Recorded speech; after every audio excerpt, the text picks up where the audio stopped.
ಎಲ್ಲ ಗುರು ಹಿರಿಯರನ್ನು ಸ್ಮರಿಸ್ಕೊಳ್ತಾ ಮತ್ತು ಅವರಿಗೆ ಪ್ರಣಾಮಗಳನ್ನು ಸಲ್ಲಿಸ್ತಾ ಮತ್ತು ಇಲ್ಲಿರ್ತಕ್ಕಂಥ ಈ ಸಭೆಯಲ್ಲಿರ್ತಕ್ಕಂಥ ಶ್ರೀ ಶ್ರೀ ಮೋಕ್ಷಾತ್ಮಾನಂದ ಮಹಾರಾಜವರಿಗೆ ಪ್ರಣಾಮಗಳನ್ನು ಸಲ್ಲಿಸ್ತಾ ಮತ್ತು ನನ್ನ ಹಿರಿಯ ಮಿತ್ರರು ಮಾರ್ಗದರ್ಶಕರು ಆಗಿರ್ತಕ್ಕಂಥ Shri professor H N Muralidhar sir ಅವರಿಗೆ ನಮಸ್ಕಾರವನ್ನು ಸಲ್ಲಿಸ್ತಾ ತಮ್ಮೆಲ್ಲರಿಗೂ ನಮಸ್ಕಾರಗಳನ್ನು ಸಲ್ಲಿಸ್ತಾ ಸೊ ಈ ದಿನದ ಒಂದು ಉದಯ್ ಪಾಟೀಲ್ ಅವರು ಸ್ವಲ್ಪ ಜಾಸ್ತಿ ಹೇಳ್ಬಿಟ್ರು ನನ್ನ ಬಗ್ಗೆ. ಸೇವೆ ಅಂತ ಪದ ಬಳಸ್ತಾರೆ. ಸೇವೆ ಅಲ್ಲ, ನಾವು ಸ್ಯಾಲ್ರಿ ತೊಗೊಂಡಿರ್ತೀವಿ, ಸಂಬಳ ತೊಗೊಂಡಿರ್ತೀವಿ. ಸೇವೆ ಯಾವುದು ಅಂದರೆ ರಾಮಕೃಷ್ಣ ಮಠ ಮಾಡ್ತಕ್ಕಂಥದ್ದು, ಅದು ಸೇವೆ. ನಾವು ಮಾಡ್ತಕ್ಕಂಥದ್ದು ಸೇವೆ ಅಲ್ಲ. ಸೊ ನಾವೆಲ್ಲ ಅದನ್ನು ಬಳಸ್ತಿರ್ತೀವಿ ನಾವು ಅದನ್ನು. ಸೊ ನಾವು ವೇತನ ತೆಗೆದುಕೊಳ್ಳದಲ್ಲೇ ಮಾಡಿದ್ರೆ ಅದು ಸೇವೆ ಆಗುತ್ತೆ. ಸೊ ಇವತ್ತಿನ ದಿನ ನಮ್ಮ ಒಂದು ಚರ್ಚೆ ಇವತ್ತು ಶಿಕ್ಷಕರಲ್ಲಿ ಸ್ವ ಅರಿವು ಅನ್ನುವಂಥದ್ದು, ಸೆಲ್ಫ್ ಅವೇರ್ನೆಸ್ ಅಮಾಂಗ್ ಟೀಚರ್ಸ್ ಅನ್ನುವಂಥ ವಿಷಯದ ಬಗ್ಗೆ ಒಂದು ಅರ್ಧ ಗಂಟೆ ನಾನು ವಿಷಯಗಳನ್ನು ಮಂಡಿಸ್ತೀನಿ ಕೆಲವು ಸಾರಿ.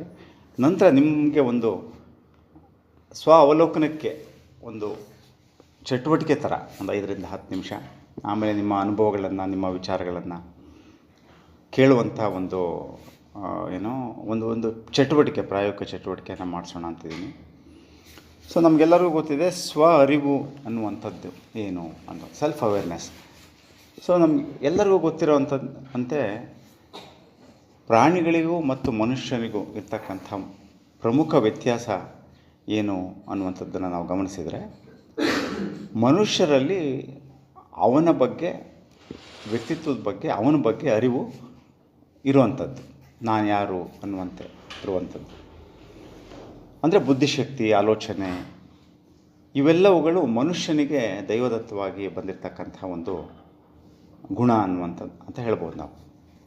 ಆದರೆ ಇವುಗಳಲ್ಲಿ ತನ್ನ ಬೆಳವಣಿಗೆಯ ಒಂದು ಹಂತದಲ್ಲಿ ಎಷ್ಟೋ ಸಾರಿ ನಾವೇನು, ನಾವ್ಯಾರು ಅನ್ನುವಂಥ ಅರಿವನ್ನು ಮನುಷ್ಯ ಕಳ್ಕೊಳ್ತಾನೆ ಅನ್ನುವಂಥದ್ದು. ಇದು ಶಿಕ್ಷಕರಲ್ಲಿ ಅಂತ ಹೇಳಿದ್ದೀನಿ ನಾನು. ಸಾಮಾನ್ಯವಾಗಿ ನೋಡಿದಾಗ ನಮ್ಮೆಲ್ಲರಿಗೂ ಬೇಕಾಗಿರೋ ಅಂಥದ್ದೇನಿದೆ, ಸೆಲ್ಫ್ ಅವೇರ್ನೆಸ್, ಸ್ವ ಅರಿವು, ಸ್ವಜಾಗೃತಿ, ಸ್ವಪ್ರಜ್ಞೆ, ಆತ್ಮಪ್ರಜ್ಞೆ ಅನ್ನುವಂತಹ ಪದಗಳನ್ನು ಅನ್ನುವಂಥ ಪರಿಕಲ್ಪನೆಯನ್ನು ನಾವು ಬಳಸ್ತೇವೆ. ವಿಶ್ವಸಂಸ್ಥೆ ಪಟ್ಟಿ ಮಾಡಿರ್ತಕ್ಕಂಥ 10 ಪ್ರಮುಖವಾಗಿರ್ತಕ್ಕಂಥ ಒಬ್ಬ ವ್ಯಕ್ತಿಗೆ, ಮಾನವನಿಗೆ ಬೇಕಾಗಿರ್ತಕ್ಕಂಥ 10 ಪ್ರಮುಖ ಅಂಶಗಳಲ್ಲಿ ಸ್ವಪ್ರಜ್ಞೆ, ಸ್ವ ಅರಿವು ಸಹ ಒಂದು ಅಂತೇಳಿ ವಿಶ್ವಸಂಸ್ಥೆ ಪಟ್ಟಿ ಮಾಡಿದೆ. ಆತ್ಮಪ್ರಜ್ಞೆ ಅಂತ ನಮ್ಮ ಭಾರತೀಯ ಒಂದು ಆಧ್ಯಾತ್ಮಿಕವಾಗಿರ್ತಕ್ಕಂಥ ಕ್ಷೇತ್ರದಲ್ಲಿ ಅದನ್ನು ಗುರುತಿಸ್ತಾರೆ. ಇತರ ವಿಶ್ವಸಂಸ್ಥೆ ಪಟ್ಟಿ ಮಾಡಿರ್ತಕ್ಕಂಥ ಇತರ ಒಂದು ಅಂಶಗಳು ವ್ಯಕ್ತಿಗೆ ಬೇಕಾಗಿರ್ತಕ್ಕಂಥದ್ರಲ್ಲಿ ನಿರ್ಧಾರ ತೆಗೆದುಕೊಳ್ತಕ್ಕಂಥ ಸಾಮರ್ಥ್ಯ, ಈ ರೀತಿ ಇನ್ನು ಇತರೆ ಬರ್ತದೆ. ಪ್ರಮುಖ 10ರಲ್ಲಿ ಇದು ಒಂದು ಅನ್ನುವಂಥದ್ದು. ಆದರೆ ಎಷ್ಟೋ ಸಾರಿ ನಾವೆಲ್ಲರೂ ಇತರರನ್ನು ನಾವು ಅರ್ಥ ಮಾಡ್ಕೊಳ್ಳಿಕ್ಕೆ ಪ್ರಯತ್ನಿಸ್ತೀವಿ. ನಾವು ಬೇರೆಯವ್ರ ಬಗ್ಗೆ ನಾವು ಅರ್ಥ ಮಾಡ್ಕೊಳ್ಳುವಂಥ ಪ್ರಯತ್ನ ಮಾಡ್ತೀವಿ. ಅವ್ರು ಹಾಗೆ, ಇವರಿಗೆ ಅನ್ನುವಂಥ ಒಂದು ನಿಟ್ಟಿನಲ್ಲಿ ನಾವು ಚಿಂತನೆಗಳನ್ನು ನಾವು ಮಾಡ್ತೇವೆ. ಭಾಳ ಸರಿ ನಾವು ನಮ್ಮನ್ನು ನಾವು ಅರ್ಥಕೊಳ್ಳಿಕ್ಕೆ ನಾವು ಪ್ರಯತ್ನ ಮಾಡಲ್ಲ. ಯಾಕಂದರೆ ನಮಗೇನು ಅಂದರೆ, ನಮ್ಮ ಬಗ್ಗೆನೇ ನಾವು ಹೆಚ್ಚು ಸಮಯವನ್ನು ಕೊಡುವಂಥದ್ದು, ಒಂದಷ್ಟು ಸಮಯವನ್ನು. ನಾನು ಯಾರು, ನನ್ನ ನಡವಳಿಕೆ ಏನು, ನನ್ನ ಒಂದು ವ್ಯಕ್ತಿತ್ವ ಏನು, ನನ್ನ ಒಂದು ವರ್ತನೆ ಏನು, ನನ್ನ ಸಾಮರ್ಥ್ಯಗಳೇನು, ನನ್ನ ಮಿತಿ ಏನು, ನನ್ನ ವಿವಿಧ ಸನ್ನಿವೇಶಗಳಲ್ಲಿ ನನ್ನ ವರ್ತನೆ ಹೇಗಿರುತ್ತೆ, ಇವೆಲ್ಲವುಗಳ ಬಗ್ಗೆ ನಾವುಗಳು ನಮ್ಮ ಬಗ್ಗೆ ಚಿಂತನೆ ಮಾಡಿ ಆ ಒಂದು ಸೆಲ್ಫ್ ರಿಫ್ಲೆಕ್ಷನ್ ಅಂತ ಒಂದು ಪದವನ್ನು ಬಳಸ್ತಾರೆ. ಸ್ವಪ್ರತಿಫಲನ. ರಿಫ್ಲೆಕ್ಷನ್ ಅಂದರೆ ಒಂದು ಕನ್ನಡಿಯನ್ನು ನೋಡಿದ್ರೆ ಅದು ಪ್ರತಿಫಲನ ಮಾಡುತ್ತೆ. ಅದು ಹೇಗಿದೆಯೋ, ನಾವು ಹೇಗಿದ್ದೀವೋ ಹಾಗೆ ಕನ್ನಡಿ ನಮ್ಮನ್ನು ಪ್ರತಿಬಿಂಬಿಸುತ್ತೆ. ಆ ರೀತಿ ನಾವು ಹೇಗಿದ್ದೀವೋ ಹಾಗೆ ಪ್ರತಿಫಲನವನ್ನು ನಾವು ಮಾಡ್ಕೊಳ್ತೇವಾ, ಅದು ಮಾಡ್ಕೊಳ್ಳೋದ್ರ ಪ್ರಾಮುಖ್ಯತೆ ಇದೆಯಾ ಅನ್ನುವಂಥದ್ದನ್ನು ನಾವು ಇವಾಗ ಗಮನಿಸೋಣ ಅನ್ನುವಂಥದ್ದು. ಸೊ ಭಾಳ ಸಾರಿ ಅರಿಸ್ಟಾಟಲ್ ಹೇಳ್ತಾರೆ, knowing your self is the beginning of all wisdom ಅನ್ನುವಂಥ ಮಾತನ್ನು ಬಳಸ್ತಾರೆ.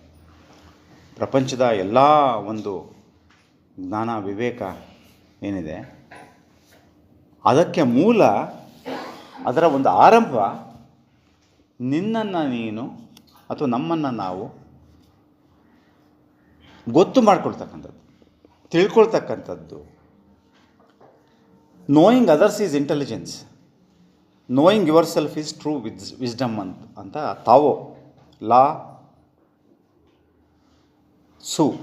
ಲಾವೋ ಅಂತ ಬರ್ತಾರೆ ಅವರು. ಸೊ ಬೇರೆಯವ್ರನ್ನ ಗೊತ್ತು ಮಾಡ್ಕೊಳ್ಳತಕ್ಕಂಥದ್ದು ಬುದ್ಧಿವಂತಿಕೆ, ಅವ್ರು ಹಾಗೆ ಇವ್ರು ಹೀಗೆ ಅನ್ನುವಂಥದ್ದು ಬುದ್ಧಿವಂತಿಕೆ. ಆದರೆ ನಮ್ಮನ್ನು ನಾವು ಅರ್ಥ ಮಾಡ್ಕೊಳ್ತಕ್ಕಂಥದ್ದು ಏನಿದೆ, ಗೊತ್ತು ಮಾಡ್ಕೊಳ್ತಕ್ಕಂಥದ್ದು ಅದೊಂದು ನಿಜವಾದ ಒಂದು ವಿಸ್ಡಮ್, ವಿವೇಕ ಅನ್ನುವಂಥ ಪದವನ್ನು ಬಳಸ್ತಾರೆ. ಜೀಸಸ್ ಹೇಳ್ತಾರೆ, all wonders you seek are within yourself. ನೀವು ಏನೇನು ಹೊರಗಡೆ ನಾವೇನೇನನ್ನು ಒಂದು ಅದ್ಭುತಗಳಿಗಾಗಿ ತುಡಿತೀವಿ ನಾವು, ಹೊಸದು ಬೇಕು, ವಿಷಯ ನಮಗೆ ಸಂತೋಷ ಕೊಡುವಂಥದ್ದು, ಖುಷಿ ಕೊಡುವಂಥದ್ದು, ಅಥವಾ ಏನೇನು ಬೇಕು ಅಂತೇಳಿ ಹೊರಗಡೆ ನಾವು ಹುಡುಕ್ತೇವೆ, ಅದೆಲ್ಲ ನಮ್ಮ ಒಳಗಿದೆ ಅನ್ನುವಂಥ ಮಾತನ್ನು ಜೀಸಸ್ ಹೇಳ್ತಾರೆ. ಅದೇ ಥರ ಗ್ರೀಕರು ಸಹ ಹೇಳ್ತಾರೆ, ವಾಚ್ ದೈ ಸೆಲ್ಫ್, ನಿನ್ನನ್ನು ನೀನು ಗಮನಿಸು ಅನ್ನುವಂಥ ಮಾತನ್ನು ಹೇಳ್ತಾರೆ.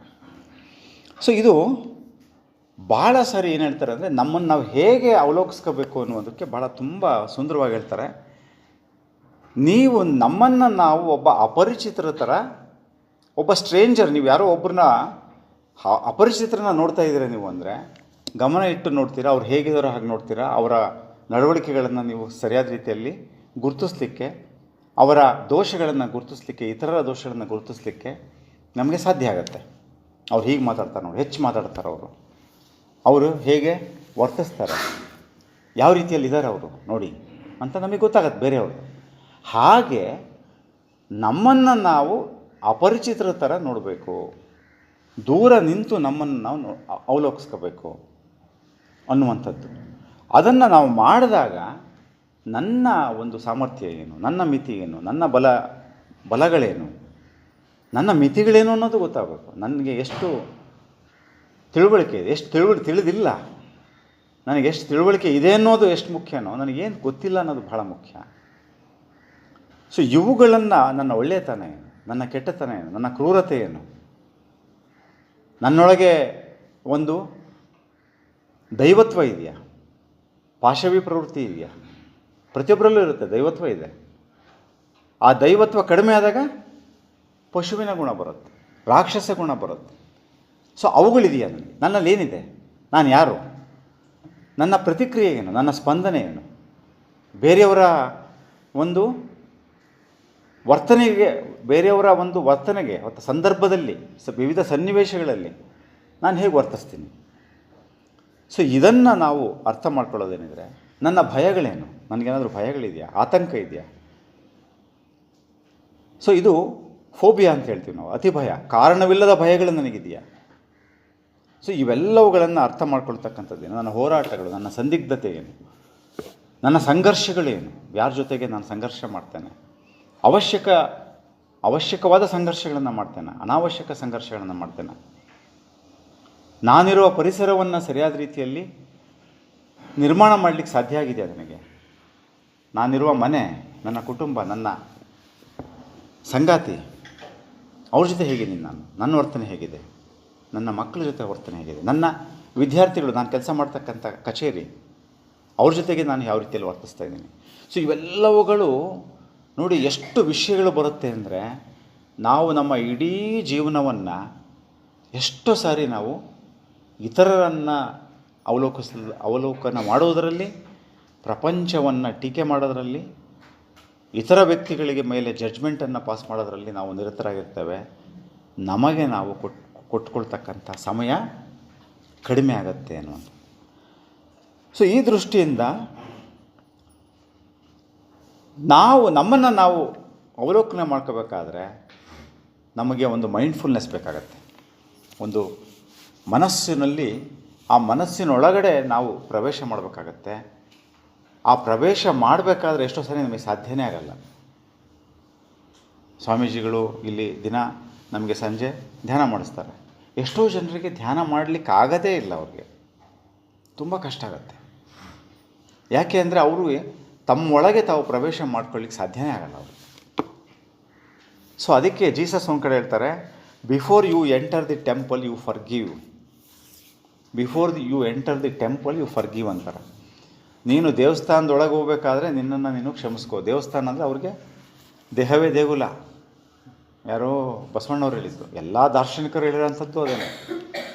ನಿನ್ನ ಮನಸ್ಸಿನ, ನಿನ್ನ ದೇಹ ಮನಸ್ಸಿನ ದೇಗುಲದೊಳಗೆ ಹೋಗ್ಬೇಕಾದ್ರೆ ನಿನ್ನ ಕ್ಷಮಿಸ್ಕೋ. ನಮ್ಮ ಬಗ್ಗೆ ನಮಗೆ ಕ್ಷಮೆ ಇಲ್ಲದಾಗ, ನಮ್ಮ ಒಂದು ಮಿತಿಗಳು, ನಮ್ಮ ಒಂದು ಕೆಟ್ಟತನಕ್ಕೆ ನಾವು ಕ್ಷಮೆ ಕೊಟ್ಕೊಳ್ಳದೇ ಇದ್ದಾಗ ನಮಗೆ ಎಂಟ್ರಾಗ್ಲಿಕ್ಕಾಗಲ್ಲ ಒಳಗಡೆ. ಹೊರಗಡೆ ಹೋರಾಟಗಳೇ ನಮ್ಮನ್ನು ಎಳಿತಾ ಇರುತ್ತೆ ಅಂತ.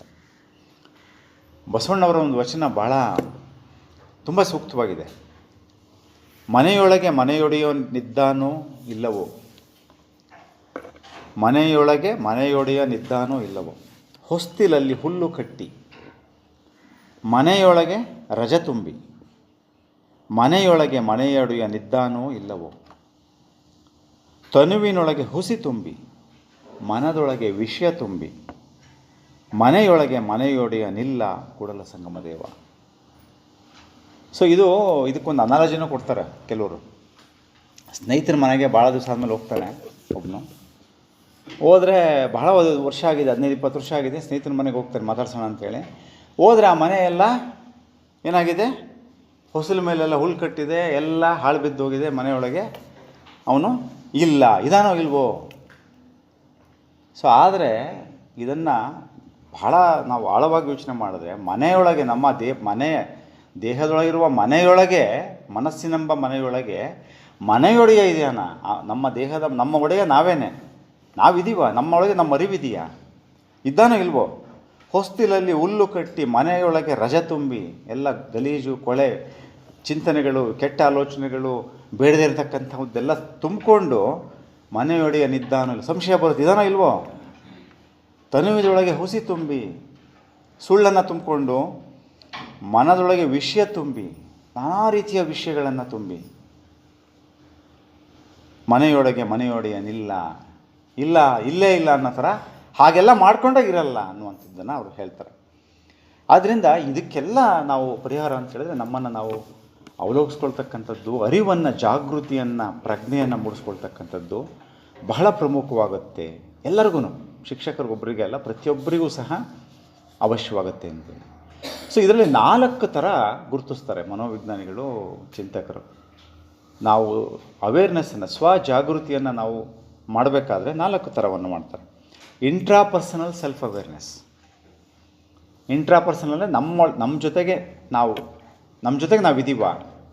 ಸರ್ ಇದೀವಲ್ಲ ಸರ್, ನಾವು ಯಾವಾಗಲೂ ಹೋಗ್ತೀವಿ, ನಾವೆಲ್ಲಿ ಹೋಗ್ತೀವಲ್ಲಿ ನಾವು ಇದ್ದೇ ಇರ್ತೀವಿ ಅಂತ. ಆದರೆ ಎಷ್ಟೋ ಸಾರಿ ನಾವೇನು ಮಾಡ್ತಿರ್ತೀವೋ ನಮಗೇನೆ ಅನ್ಮೈಂಡ್ಫುಲ್ ಅಂತೀವಿ ನಾವು. ಅನ್ಮೈಂಡ್ಫುಲ್ ಅಂದರೆ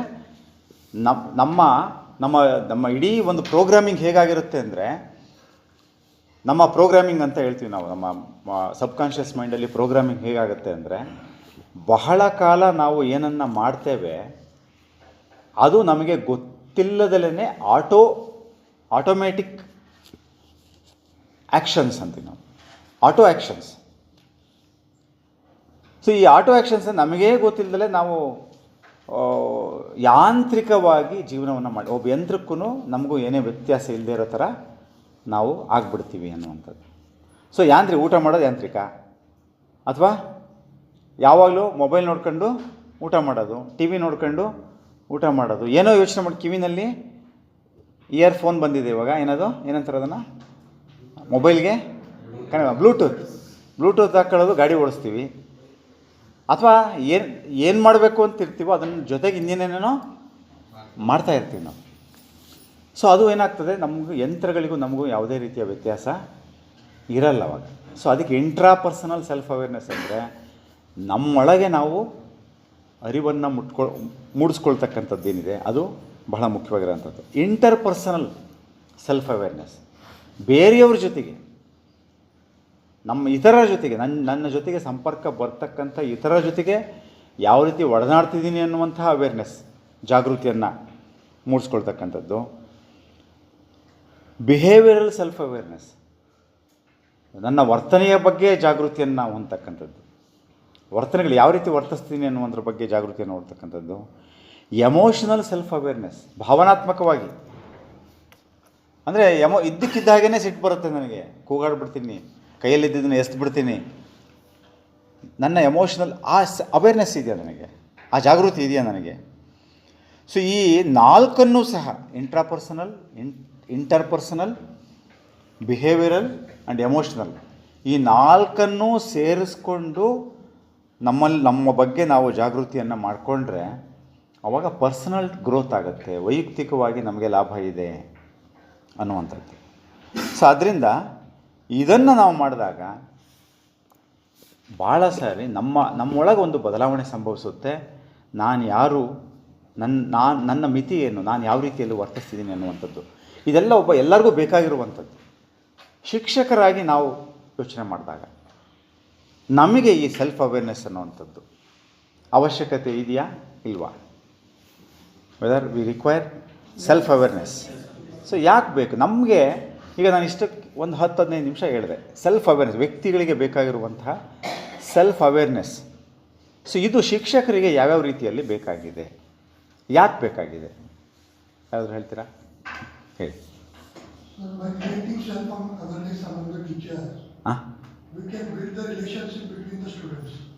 ಸೊ ಬಾಂಧವ್ಯಗಳನ್ನು ನಾವು ವೃದ್ಧಿ ಮಾಡ್ಕೊಳ್ಳಿಕ್ಕೆ ಇತರ ಶಿಕ್ಷಕರ ಜೊತೆಗೆ, ವಿದ್ಯಾರ್ಥಿಗಳ ಜೊತೆಗೆ ಹೇಗೆ ಬೇಕಾಗುತ್ತೆ, ಹೇಗಾಗುತ್ತದು? ಯಾವುದು ಇನ್ನೊಬ್ರು ಹೇಳ್ತೀರಾ? ಸೊ ಸರ್ ಹೇಳಿದ್ರು, ಸರ್ ತಮ್ಮ ಹೆಸರು ಸರ್? ಶಿರೀಶ್ ಅವರು ಹೇಳಿದ್ರು, ಒಬ್ಬ ಶಿಕ್ಷಕನಾಗಿ ನನ್ನನ್ನು ನಾನು ಅರ್ಥಕೊಂಡ್ರೆ ಬಾಂಧವ್ಯಗಳು ಇತರ ಶಿಕ್ಷಕರ ಜೊತೆ, ನನ್ನ ಸಹ ಶಿಕ್ಷಕರ ಜೊತೆಗೆ ಬಾಂಧವ್ಯಗಳನ್ನು ಬೆಳೆಸ್ಕೊಳ್ಳಿಕ್ಕೆ ಸಾಧ್ಯ ಆಗುತ್ತೆ ಮತ್ತು ವಿದ್ಯಾರ್ಥಿಗಳಿಗೊಂದಿಗೂ ಸಾಧ್ಯ ಆಗುತ್ತೆ. ಅಂತ ಹೇಗೆ ಸಾಧ್ಯ ಆಗುತ್ತೆ? ವಿದ್ಯಾರ್ಥಿಗಳು ನಮ್ಮ ವರ್ತನೆಯನ್ನು ಅನುಕರಣೆ ಮಾಡೋದ್ರಿಂದ ನಮ್ಮ ಅವೇರ್ನೆಸ್ ಅವ್ರ ಮೇಲೆ ಸ್ವಲ್ಪ ಪ್ರಭಾವ ಬೀರುತ್ತೆ. ಓಕೆ, ಸ್ವಲ್ಪ ಬಿಡಿಸಿ ಹೇಳ್ತೀರಾ? ಅಂದ್ರೆ ನಾವು ಕ್ಲಾಸ್ ಹೋಗುವಾಗ ಖುಷಿಯಿಂದ ಹೋಗ್ತಾ ಇದ್ವಿ ಅಂದ್ರೆ ಮಕ್ಕಳು ನಮ್ಮ ಒಂದು ರಿಫ್ಲೆಕ್ಷನ್ ಮಕ್ಕಳ ಮೇಲೆ ಕಾಣುತ್ತೆ. ನಾವು ಶಿಕ್ಷಣದಿಂದ ಹೋದ್ವಿ ಅಂದ್ರೆ ಮಕ್ಕಳು ಅದೇ ತರ ವರ್ತನೆಯನ್ನು ತೋರಿಸ್ತಾರೆ. ಸೊ ಅಂದರೆ ನಾನು ಹೇಗೆ ಹೋಗ್ತಿದ್ದೀನಿ ಅಂತ ಅವೇರ್ನೆಸ್ ಬೇಕಲ್ಲ ನನಗೆ, ಅಲ್ವಾ? ಸೊ ಅದು ಅವಲೋಕನ ಹೆಂಗೆ ಗೊತ್ತಾಗ್ತದೆ? ಅದು ಬೇರೆಯವ್ರು ಯಾರನ್ನೂ ಕೇಳಲ್ಲ, ನಾವು ಕೇಳ್ತೀವಾ? ಎಷ್ಟು ಜನ ಕೇಳ್ತೀವಿ? ಹಾಂ,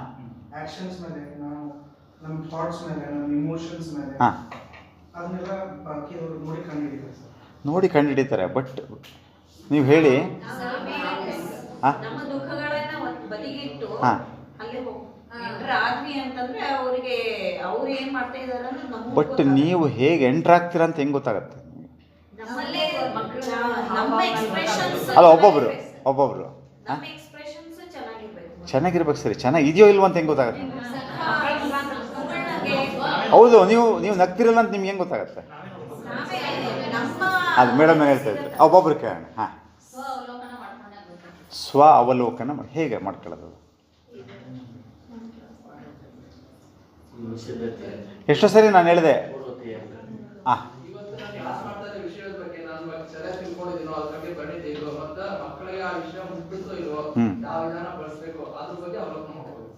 ಹೇಗೆ?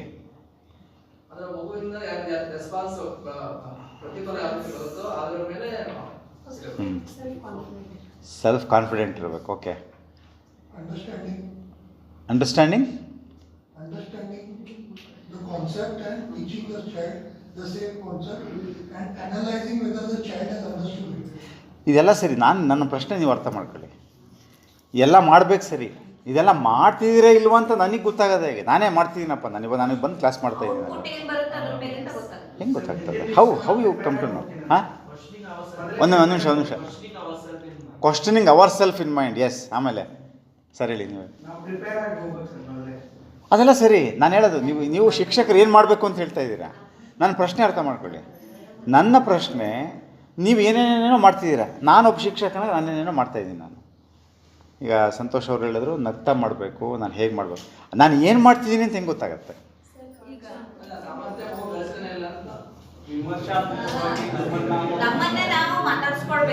ಹಾಂ, ಒಂದು ನಿಮಿಷ ಒಂದೇ ಒಂದು ಸೆಕೆಂಡ್ ಸ್ಟ್ರಕ್ಚರ್ ಮಾಡ್ಕೊಳ್ಳೋಣ ಡಿಸ್ಕಷನ್ನ. ಒಂದು ಸೆಕೆಂಡ್ ಸ್ವಲ್ಪ ಸ್ಟ್ರಕ್ಚರ್ ಮಾಡ್ಕೊಳ್ಳೋಣ. ಯಾರಾದರೂ ಹಿಂಗೆ ಸುಮ್ಮನೆ ಕೈ ಎತ್ತಿದ್ರೆ ನಾನು ಹೇಳ್ತೀನಿ, ಅಂಥವ್ರಿಗೆ ಅವಕಾಶ ಕೊಡ್ತೀನಿ. ಹಾಂ, ಈಗ ನಮ್ಮ ಜೊತೆಗೆ ನಾವು ಈಗ ಅದ್ರ ಮೇಲೆ ಚರ್ಚೆ. ಒಂದು ಎಕ್ಸಾಂಪಲ್ ಹಾಗೆ ಹೇಳಿ, ನಾವು ರೆಡಿ ಆದ್ಮೇಲೆ ರೆಡಿ ಆದ್ಮೇಲೆ ಈ ಸೈಡ್ ನಮ್ಮ ಆ ಸೈಡ್ ನಮ್ಮನ್ನ ನಾವು ತರ್ಕ ಮಾಡ್ಕೊಂಡು ನಾವು ಚೆನ್ನಾಗಿದ್ದೀವಿ ಅಂತ ಹೋಗ್ತೀವಿ ಹಾಗೆ. ಓಕೆ, ಆಮೇಲೆ ಹಾಂ, ನಮ್ಮ ಪ್ರಿನ್ಸಿಪಲ್ ಸರ್ ಯಾವಾಗೂ ಹೇಳ್ತಿರ್ತಾರೆ, ನೀವು ಏನೋ ಮನ್ಯಾಗ ಏನೋ ಮುಂಜಾನೆ ಏನೋ ಜಗಳ ಏನೋ ಆಗಿರ್ತೈತೆ ಅದನ್ನೆಲ್ಲ ಅಲ್ಲೇ ಬಿಟ್ಟು ಬರ್ಬೇಕು. ಅಂದ್ರ ನಮ್ಮನ್ನ ನಾವು ಆ ಸ್ಥಿತಿಗೆ ತಂದ್ಕೊಳ್ಬೇಕು. ಸ್ವಯಂ ಪ್ರಜ್ಞೆ ನಮ್ಗೆ ಇರ್ಬೇಕು. ನಾ ಈಗ ಏನ್ ಮಾಡತ್ತೀನಿ ಅನ್ನೋದು ನನಗೆ ಗೊತ್ತಿರ್ಬೇಕು. ಹೆಂಗೆ ಗೊತ್ತಾಗತ್ತದು? ನಮ್ಮನ್ನ ದಟ್ಸ್ ಮೈ ಕ್ವಶನ್. ನನ್ನ ಪ್ರಶ್ನೆ ಅದೇ. ನನ್ನ ಪ್ರಶ್ನೆ ಏನು ಅಂತ ಹೇಳಿದ್ರೆ, ನಾನು ಏನು ಮಾಡ್ತೀನಿ, ನೀವು ಹೇಳಿದ್ರಿ, ತುಂಬ ಚೆನ್ನಾಗಿ ಹೇಳಿದ್ರಿ ನೀವು, ನಿಮ್ಮ ಪ್ರಿನ್ಸಿಪಾಲ್ರು ಚೆನ್ನಾಗಿ ಹೇಳಿದ್ದಾರೆ. ಹಾಂ, ಅದು ಹೇಗಾಗತ್ತೆ ಅಂತ. ಹಾಂ, ಒಂದು ಸೆಕೆಂಡ್. ಹಾಂ, ಓಕೆ, ಒಂದು ಸೆಕೆಂಡ್ ಜಸ್ಟ್ ಒಬ್ಬೊಬ್ಬರು ಮಾತಾಡೋಣ. ನಿಮ್ಮದು ಮುಗೀತಾ? ಹಾಂ, ನೀವು ಹೇಳಿ. ಅದೇ ನೀವು ಇವಾಗ ಸಿಕ್ಲಿ ಮಾತಾಡಿದ್ರಿ ಮೇಡಮ್, ಹಂಗೆ ಮಾತಾಡ್ಬಾರ್ದು. ಓಕೆ, ಮತ್ತೆ ಒಂದೇ ಥರದ ಮಕ್ಕಳು ಇರೋದಿಲ್ಲ, ಹಾಂ, ಒಂದು ಸಮಾಧಾನ ಇರ್ತೈತಿ, ಒಂದು ಉಡಾಡ್ಕೊಳನು ಇರ್ತದೆ. ಹ್ಞೂ. ಸೊ ಅವಾಗ ನಾವು ಸಿಟ್ಟನ್ನು ತೋರಿಸಿದಾಗ ಅವ್ರು ಹುಡುಗರು ಬಂದು ಹೇಳ್ತಾರೆ, ಟೀಚರ್ ನೀವು ಯಾಕೋ ಭಾಳ ಸಿಟ್ಟಿ ಆಗಿದ್ರು.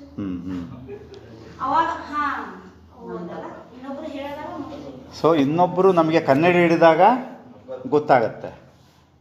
ವೆಲ್, ತುಂಬ ಒಳ್ಳೆಯದದು.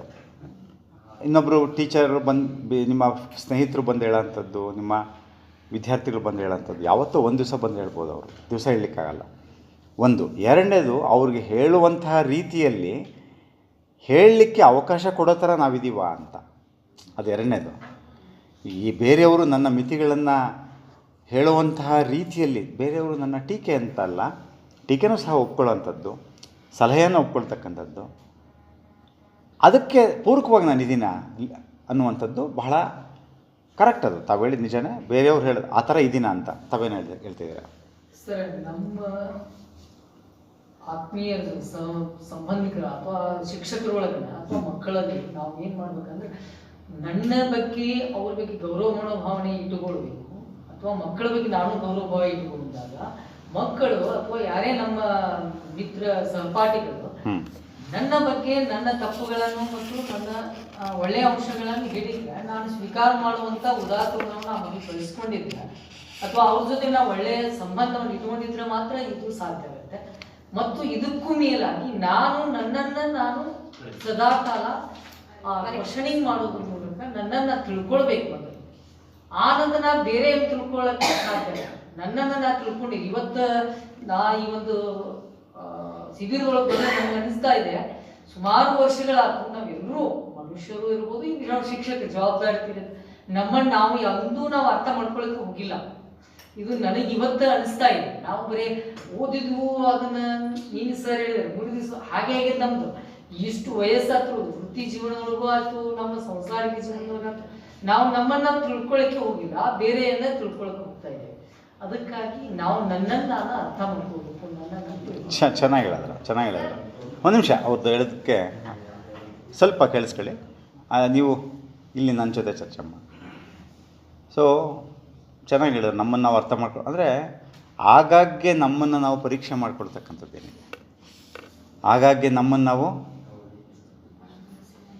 ಒಂದು ಹೌ ಐ ಆಮ್, ನಾನು ಹೇಳಿದೆ, you have to watch yourself as a stranger.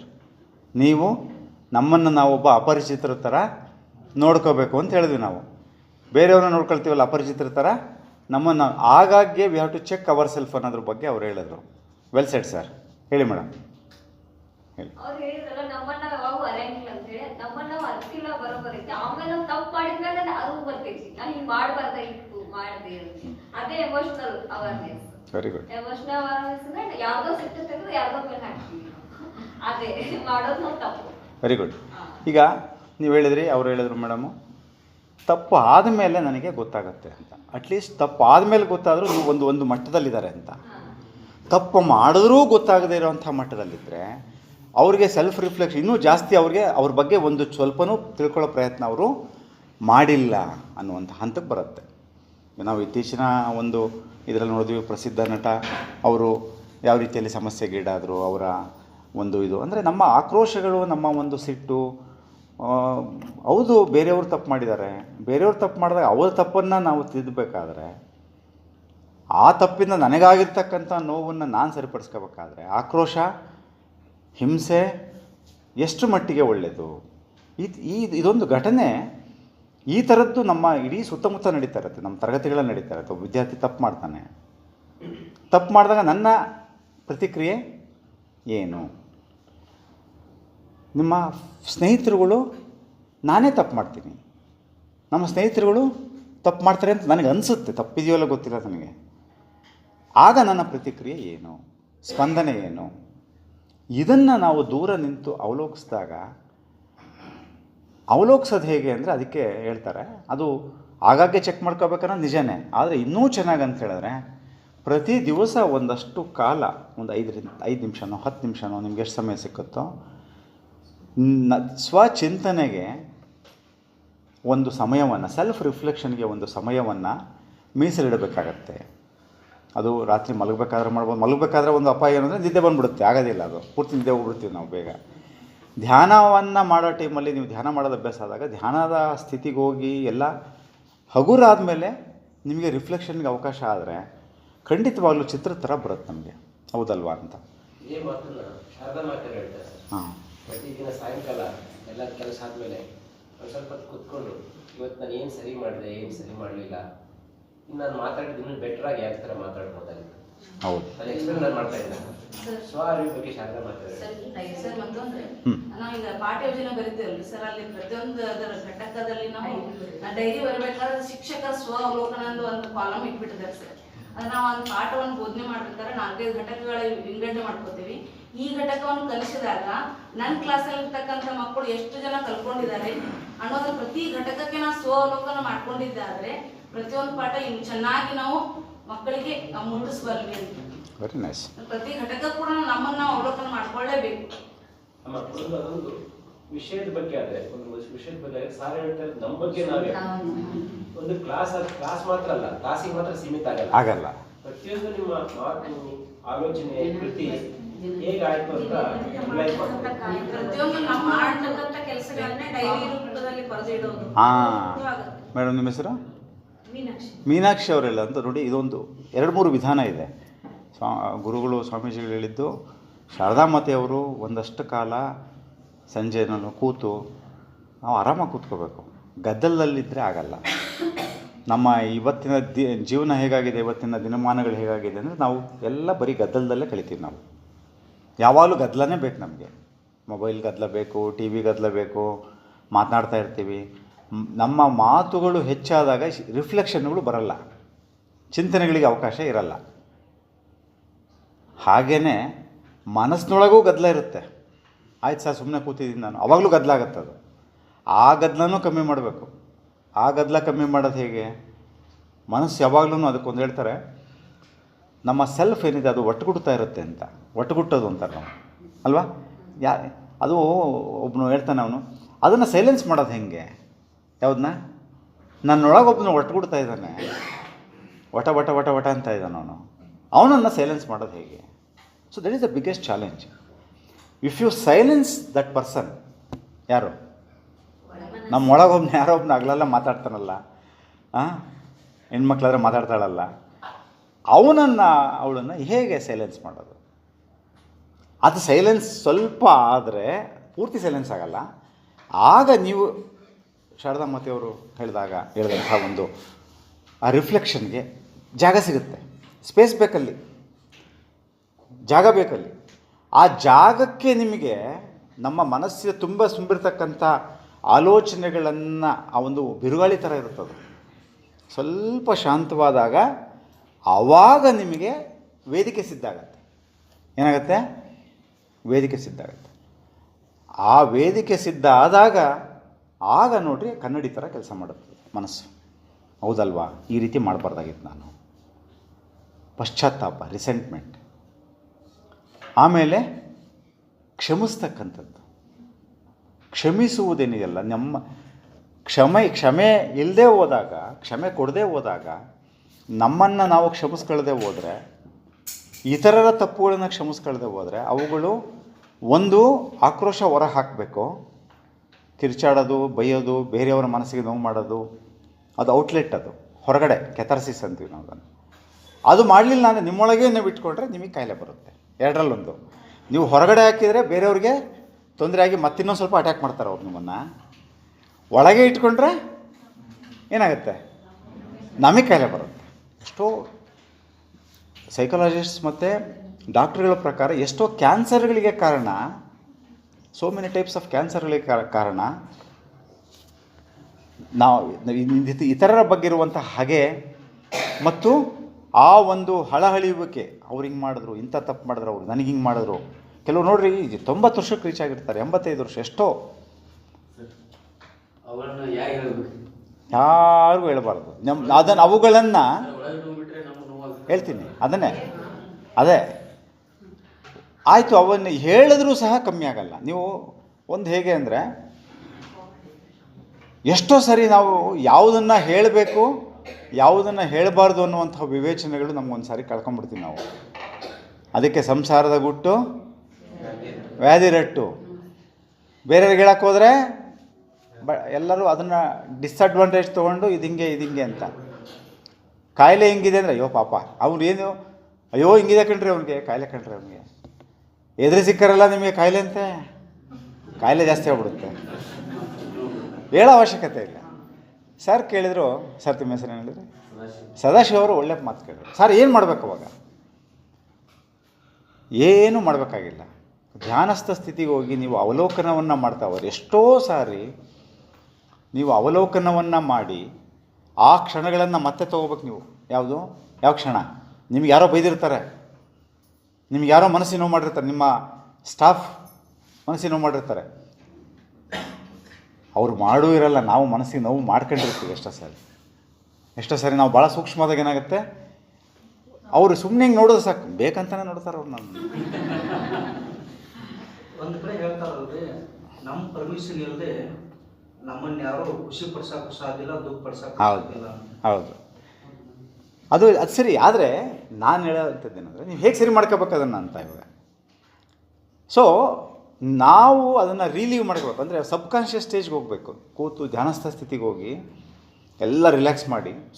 ಸ್ವಾಮೀಜಿಗಳು ನೆನ್ನೆ ಮಾಡಿಸಿದ್ರು, ಅಂಗಾಲಿಂದ ಹಿಡಿದು ತಲೆವರೆಗೂ ಬಾಗಿಲ್ದು ರಿಲ್ಯಾಕ್ಸ್ ಮಾಡ್ಕೋಬೇಕು. ಫಸ್ಟ್ ಮಾಡಿಕೊಂಡು ಒಂದು ಸ್ಥಿತಿಗೆ ಹೋದಾಗ ಆ ಸ್ಥಿತಿ ಏನಿದೆಯಲ್ಲ, ನಿಮ್ಗೆ ಯಾರು ಬೈದಿದ್ರು, ನಾವೇ ಮನಸ್ಸಿಗೆ ನೋವು ಮಾಡ್ಕೊಂಡಿರ್ತೀವಿ ಹೇಳಿದ್ವಲ್ಲ ನಾವು. ಎಷ್ಟೋ ಸರಿ ನಾವೇ ಮನಸ್ಸಿಗೆ ನೋವು ಮಾಡ್ಕೊಂಡಿರ್ತೀವಿ. ನಮ್ಮ ಮನಸ್ಸು ವಿಶಾಲ ಆದಷ್ಟು ಬೇರೆಯವ್ರ ನಮ್ಮ ಮನಸ್ಸಿಗೆ ನೋವು ಮಾಡೋದು ಕಮ್ಮಿ ಆಗುತ್ತೆ ಅಲ್ವಾ? ಮನಸ್ಸು ವಿಶಾಲ ಆದಷ್ಟು ನೋವು ಮಾಡೋದು ಕಮ್ಮಿ. ಅದನ್ನು ಮತ್ತೆ ನೆನಪಿಸ್ಕೊಂಡು, ಯಾವುದನ್ನು ನೀವು ಯಾರು ಮನಸ್ಸಿಗೆ ಆಸೆ ಮಾಡಿರ್ತಾರೋ ಅಲ್ಲಿ ಕ್ಷಮೆಯನ್ನು ಕೊಡಬೇಕು. ಎಲ್ಲಿ? ಸಬ್ಕಾನ್ಷಿಯಸ್ ಸ್ಟೇಜ್ಗೆ ಹೋಗಿ ಕ್ಷಮೆಯನ್ನು ಕೊಟ್ಟರೆ ಆವಾಗ ನಿಮಗೆ ಅದನ್ನು ಒಂದು ಪ್ರಾಕ್ಟೀಸ್ ಥರ, ಎಕ್ಸ್ಪೆರಿಮೆಂಟ್ ಥರ ಮಾಡಬೇಕದು. ನಿಮ್ಗೆ ಯಾರು ನೋವು ಮಾಡಿದಾರೆ ಅವ್ರನ್ನ? ಮೋಸ ಮಾಡಿದವ್ರನ್ನ, ನೋವು ಮಾಡಿದವ್ರನ್ನ, ಆಮೇಲೆ ನಿಮಗೆ ಇನ್ನೂ ಅನ್ಯಾಯ ಮಾಡಿದವ್ರನ್ನ, ಪ್ರತಿಯೊಬ್ಬರನ್ನು ಕ್ಷಮಿಸ್ಬೇಕು. ಸೊ ಇದನ್ನು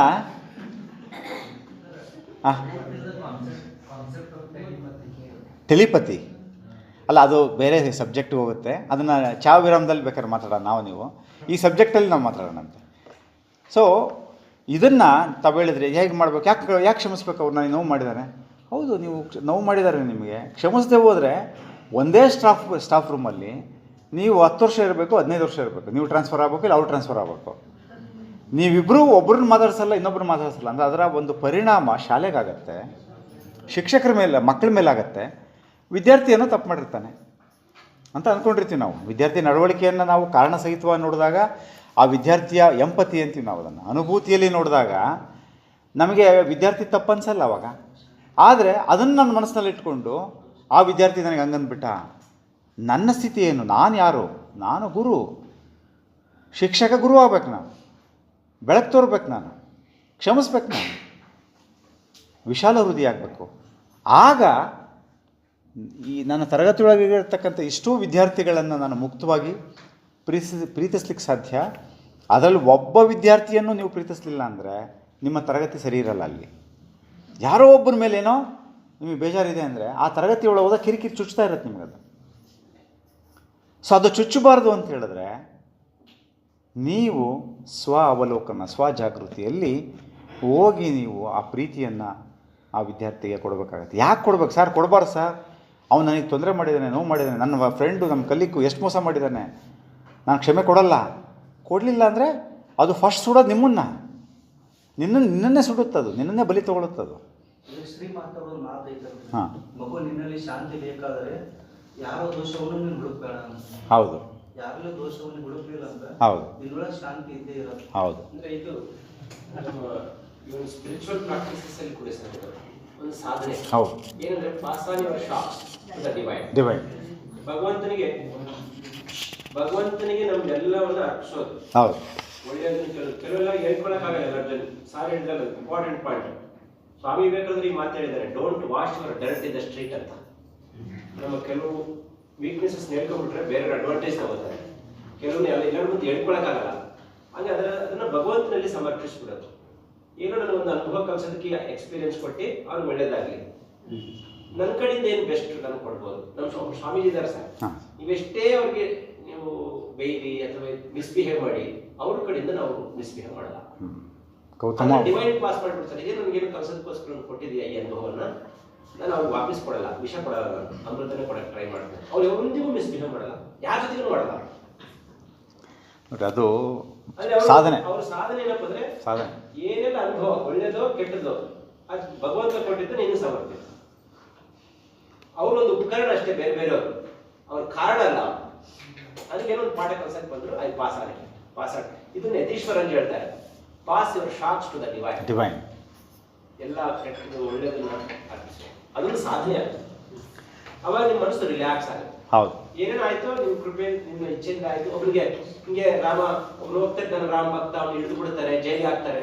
ಅವ್ನ ಇದರಿಂದ ಇಚ್ಛೆಯಿಂದ ಆಯ್ತು, ಅವ್ನು ಹೊಡಿತಾರೆ, ನಿನ್ನ ಇಚ್ಛೆದ್ರೆ ಆಗ್ತಾ ಇದೆ, ಬಿಡ್ತಾರೆ, ಅವ್ನ ಇಚ್ಛೆದ್ರೆ ಬಿಟ್ರು. Passing on that shocks to the divine ಅದು ಬಹಳ ರಿಲೀಫ್ ಮಾಡುತ್ತೆ ಸರ್. ಹೌದು, ಭಾಳ ಚೆನ್ನಾಗಿ. ಸೊ ಇಲ್ಲಿ ನಾನು ನಿಮಗೆ ಹೈಲೈಟ್ ಮಾಡೋಂಥದ್ದಿದ್ರೆ ಅದು ಶಿಕ್ಷಕನಾಗಿ ನನಗೆ ಸ್ವಚಿಂತನೆ, ಸ್ವ ಅರಿವು, ಸ್ವ ಅವಲೋಕನ ಎಷ್ಟು ಪ್ರಾಮುಖ್ಯತೆಯನ್ನು ಪಡೆದಿದೆ. ಸೊ ನಾವು ನನ್ನ ತರಗತಿಯನ್ನು, ನನ್ನ ಒಂದು ಶಾಲೆಯನ್ನು ಕಟ್ಟಬೇಕಾದ್ರೆ ವಿದ್ಯಾರ್ಥಿಗಳನ್ನು ಸರಿಯಾದ ರೀತಿಯಲ್ಲಿ, ಮಕ್ಕಳನ್ನು ಸರಿಯಾದ ರೀತಿಯಲ್ಲಿ ಅವರಲ್ಲಿ ವ್ಯಕ್ತಿತ್ವ ನಿರ್ಮಾಣ ಮಾಡಬೇಕಾದ್ರೆ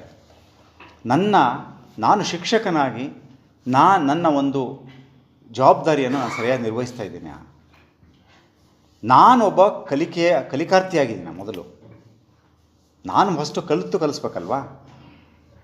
ಕಳೆದ 6 ತಿಂಗಳಲ್ಲಿ, 3 ತಿಂಗಳಲ್ಲಿ, ವರ್ಷದಲ್ಲಿ ಎಷ್ಟು ಪುಸ್ತಕವನ್ನು, ವೃತ್ತಿಗೆ ಸಂಬಂಧಪಟ್ಟ ಪುಸ್ತಕಗಳನ್ನು ಓದಿದ್ದೀನಿ. ನಾನು ಅವಲೋಕನವನ್ನು ಮಾಡ್ಕೊಳ್ಳುವಂಥದ್ದು.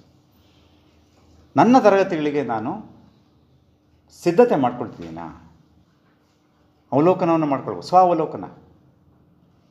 ವಿದ್ಯಾರ್ಥಿಗಳೊಂದಿಗೆ ಯಾವ ರೀತಿ ನಡ್ಕೊಳ್ತಿದ್ದೀನಿ, ನಾನು ಪ್ರೀತಿಪೂರ್ವಕವಾಗಿ ನಡ್ಕೊಳ್ತಿದ್ದೀನ,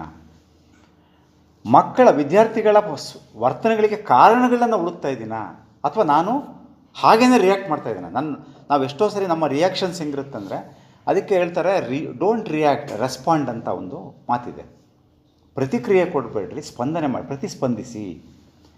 ಸೊ ನಾವು ವಿದ್ಯಾರ್ಥಿಗಳಿಗೆ ತಕ್ಷಣಕ್ಕೆ ಪ್ರತಿಕ್ರಿಯೆ ಕೊಡ್ತೀವಿ, ನಾವು ಸ್ಪಂದಿಸ್ತಿದ್ದೀವ. ನಾವು ಕಲಿದೇ ಇರತಕ್ಕಂಥ ವಿದ್ಯಾರ್ಥಿಗೆ ಕಲಿಸ್ಲಿಕ್ಕೆ ಪ್ರಯತ್ನ ಪಡ್ತಿದ್ದೀವ. ನನ್ನ ಜೊತೆಯ ಶಿಕ್ಷಕರ ಜೊತೆಗೆ ನಾನು ಹೋಗ್ತಾ ಇದ್ದೀನ, ಅವರ ತಪ್ಪುಗಳನ್ನ ಕ್ಷಮಿಸಿದ್ದೀನ, ನನ್ನ ತಪ್ಪುಗಳು ಅವ್ರು ಕ್ಷಮಿಸಿದಾರ. ಒಂದು ಒಳ್ಳೆಯ ತಂಡವನ್ನು ಕಟ್ಟಿದ್ದೀನ ನಾನು ಶಾಲೆಯಲ್ಲಿ. ಯಾಕಂದರೆ ಒಂದು ಬಲಿಷ್ಠ ಶಿಕ್ಷಕರ ತಂಡ ಇದ್ದರೆ ಎಲ್ಲ ವಿಷಯಗಳು ಬೇಕು ವಿದ್ಯಾರ್ಥಿಗೆ. ಎಲ್ಲ ವಿಷಯಗಳಲ್ಲಿ ಪಾಸಾದರೆ ಮಾತ್ರ SSLC ಪಾಸ್ ಅವನು, ಇಲ್ಲಾಂದರೆ ಇಲ್ಲ. ಸೈನ್ಸ್ ಟೀಚರ್ ಆಗಿ ನಾನು ನನ್ನ ಸಿಲೆಬಸ್ ಮುಗಿಸ್ತೀನಿ ಅಂದರೆ ಕನ್ನಡನೂ ಬರಬೇಕು ಅವನಿಗೆ, ಇಂಗ್ಲೀಷು ಬರಬೇಕು ಅವನಿಗೆ. ಅದೆಲ್ಲ ಬರಬೇಕಂದ್ರೆ ನಾವೆಲ್ಲರೂ ಜೊತೆಗೆ ಸೇರಿ ಕೆಲಸ ಮಾಡಬೇಕು. ಸೊ ಒಂದು ಕ್ರಿಕೆಟ್ ಟೀಮ್ ಬೆಸ್ಟ್ ಆಗೋದು ಯಾವಾಗ, ಎಲ್ಲ ಡಿಪಾರ್ಟ್ಮೆಂಟ್ಸ್, ಬೌಲಿಂಗ್, ಬ್ಯಾಟಿಂಗ್ ಎಲ್ಲವೂ ಚೆನ್ನಾಗಿದ್ದರೆ ಮಾತ್ರ. ಅದು ಟೀಮ್ T20 ವರ್ಲ್ಡ್ ಕಪ್ ಗೆದ್ದರು. ಸೊ ಹಾಗೆ ನಾನು ಏನು ಮಾಡ್ತಾಯಿದ್ದೀನಿ, ಪೋಷಕರೊಂದಿಗೆ ಒಡನಾಟ ಹೇಗೆ, ಪೋಷಕರ ಬಗ್ಗೆ ನನ್ನ ವಿಚಾರ ಏನು, ಅವ್ರಿಗೇನು ತಿಳಿದಿಲ್ಲ, ಅವ್ರ ಉಪಯೋಗ ಇಲ್ಲ, ಅವ್ರು ಬಂದರೆ ಮಾತಾಡಿಸ್ತೀನಿ. ನನ್ನ ಪ್ರಮುಖ ಸ್ಟೇಕ್ ಹೋಲ್ಡರ್ಸ್ ಅವರು, ಭಾಗಿದಾರರವರು, ನನಗೆ ಅನ್ನದಾತರವರು. ಅವ್ರ ಮಕ್ಕಳನ್ನ ನಾನು ಶಾಲೆ ಕಲಿಸ್ತಾರೆ, ನನಗೆ ಊಟ ಇಲ್ಲ. ಅವ್ರ ಜೊತೆಗೆ ಯಾವ ರೀತಿ ಮಾತಾಡ್ತೀನಿ ನಾನು, ಅವ್ರಿಗೆ ಗೌರವ ಕೊಡ್ತಾಯಿದ್ದೀನ, ಪ್ರೀತಿಪೂರ್ವಕ ಮಾತಾಡ್ತಿದ್ದೀನ. ಮಾತಾಡಿಸ್ತೀನ, ಅವ್ರನ್ನ ಕೇಳಿಸ್ಕೊಳ್ತಿದ್ದೀನ. ನಾವು ಎಷ್ಟೋ ಸರಿ ನಾವು ಅವ್ರನ್ನ ಕೇಳಿಸ್ಕೊಳ್ಳೋದೇ ಇಲ್ಲ. ಅವ್ರು ಮಾತಾಡೋದಕ್ಕಿಂತ ಮುಂಚೆ ನಾವು ಏನು ಹೇಳ್ಬೇಕು ಹೇಳಿ ಕಳಿಸ್ಬಿಡ್ತೀವಿ ಅವ್ರನ್ನ. ಸೊ ಇದೆಲ್ಲವನ್ನು ಅವಲೋಕನ ಮಾಡ್ತಕ್ಕಂಥದ್ದೇನಿದೆ, ಅದಕ್ಕೆ ಪ್ರತಿ ತರಗತಿಗೆ ನಾನು ಪ್ರಿಪೇರ್ ಆಗ್ತಿದ್ದೀನ ಅನ್ನುವಂಥದ್ದು. ಸೊ ಇದೆಲ್ಲವನ್ನು ಒಬ್ರು ಹೇಳಿದ್ರು, ಕೇಳ್ತಾಯಿದ್ರಿ, ಬೇರೆ ಹುಡುಗರು ಹೇಳಿದ್ರೆ ಗೊತ್ತಾಗುತ್ತೆ, ಮಕ್ಕಳ ಜೊತೆಗೆ ಫೀಡ್ಬ್ಯಾಕ್ ತೊಗೊತಿದ್ದೀನ, ಕೇಳಬಹುದು ನಾವು. ನನ್ನ ಕ್ಲಾಸ್ ಹೇಗೆ ಅನ್ನಿಸ್ತು ಇವತ್ತು, ನನ್ನ ವರ್ತನೆ ಹೇಗಿದೆ ಇವತ್ತು. ಹಾಗಾಗಿ